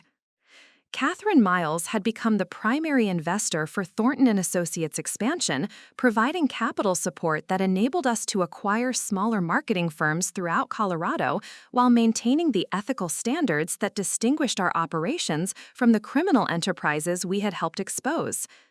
Her investment specifically supported innovations that could be documented as originating with my expertise rather than borrowed credibility. Elena's case became a template for federal prosecutors handling intellectual property theft involving romantic deception, Catherine explained during a board meeting that reviewed our remarkable growth trajectory. The comprehensive documentation she maintained and the strategic approach she used to expose systematic fraud have been studied by law enforcement agencies across the country. The professional recognition extended beyond financial success into legislative impact, as Colorado had passed the Hartwell Act, which strengthened intellectual property protections for business partners and established criminal penalties for systematic theft through romantic deception. My testimony before the state legislature had provided crucial evidence for understanding how existing laws failed to protect victims of sophisticated corporate espionage schemes. 3 months earlier, I had testified before a congressional subcommittee examining corporate espionage threats to American innovation, describing how federal laws could be strengthened to protect entrepreneurs from systematic theft through personal relationships. The testimony had been cited in proposed federal legislation that would expand organized crime statutes to include intellectual property theft through romantic deception. The personal cost of Derek's betrayal ultimately produced benefits that extended far beyond individual justice, I reflected during a recent interview with Businessweek magazine about corporate crime prevention. The systematic documentation that seemed like excessive paranoia at the time became the foundation for protecting thousands of other entrepreneurs from experiencing similar exploitation. Derek's letters from federal prison had become increasingly desperate as he processed the magnitude of consequences his systematic betrayal had produced. His criminal conviction had resulted not only in his imprisonment, but in legislative changes that would prevent future victims from experiencing the systematic exploitation he had orchestrated with such calculated precision. The anniversary dinner at the Meridian had been transformed from a site of betrayal into a symbol of justice served and innovation protected. Marcus and I occasionally returned there for business meetings, appreciating the irony that Derek's planned humiliation of his wife had become the moment when federal prosecutors received everything needed to dismantle an organized crime network that had stolen innovations worth hundreds of millions of dollars. Sometimes I wonder if Derek understands that his systematic theft of my intellectual property ultimately provided the foundation for success that exceeded anything we might have achieved through legitimate partnership, I mused during a recent conversation with Agent Martinez, who had become a friend as well as a professional contact. Derek's case demonstrates that systematic corporate crime ultimately produces consequences that extend far beyond individual punishment into systemic protection for future victims. His conviction provided precedents that federal prosecutors use to pursue similar cases with confidence that organized crime statutes will be upheld by appellate courts. The vindication was complete and satisfying. Derek's attempt to steal my life's work through romantic deception had ultimately elevated my innovations into national recognition while establishing legal precedents that would protect other entrepreneurs from experiencing similar systematic betrayal. His criminal empire had been transformed into my legitimate success, while his freedom had been exchanged for federal conviction that would define the rest of his life. The anniversary dinner at the Meridian had been transformed from a site of betrayal into a symbol of justice served and innovation protected. Marcus and I occasionally returned there for business meetings, appreciating the irony that Derek's planned humiliation of his wife had become the moment when federal prosecutors received everything needed to dismantle an organized crime network that had stolen innovations worth hundreds of millions of dollars. Sometimes I wonder if Derek understands that his systematic theft of my intellectual property ultimately provided the foundation for success that exceeded anything we might have achieved through legitimate partnership, I mused during a recent conversation with Agent Martinez, who had become a friend as well as a professional contact. Derek's case demonstrates that systematic corporate crime ultimately produces consequences that extend far beyond individual punishment into systemic protection for future victims. His conviction provided precedents that federal prosecutors use to pursue similar cases with confidence that organized crime statutes will be upheld by appellate courts. The vindication was complete and satisfying. Derek's attempt to steal my life's work through romantic deception had ultimately elevated my innovations into national recognition while establishing legal precedents that would protect other entrepreneurs from experiencing similar systematic betrayal. His criminal empire had been transformed into my legitimate success, while his freedom had been exchanged for federal conviction that would define the rest of his life. Standing in my office overlooking downtown Denver, reviewing contracts that would expand Thornton & Associates into markets Derek had dreamed of entering through stolen innovations, I realized that his systematic betrayal had ultimately provided me with opportunities I might never have pursued if our partnership had remained based on trust rather than criminal exploitation. The woman who had signed federal cooperation agreements while her husband begged for mercy at an anniversary dinner had become an entrepreneur whose success was built on documented innovation rather than borrowed credibility, while Derek's charming persona had been permanently replaced by federal prisoner identification numbers that would define his identity for the next decade. Justice, it seemed, had been served with the same systematic precision that Derek had used to plan my elimination, except the consequences had fallen on the person who actually deserved them. Up next, you've got 2 more standout stories right on your screen. If this one hit the mark, you won't want to pass these up. Just click and check them out. And don't forget to subscribe and turn on the notification bell so you don't miss any upload from us.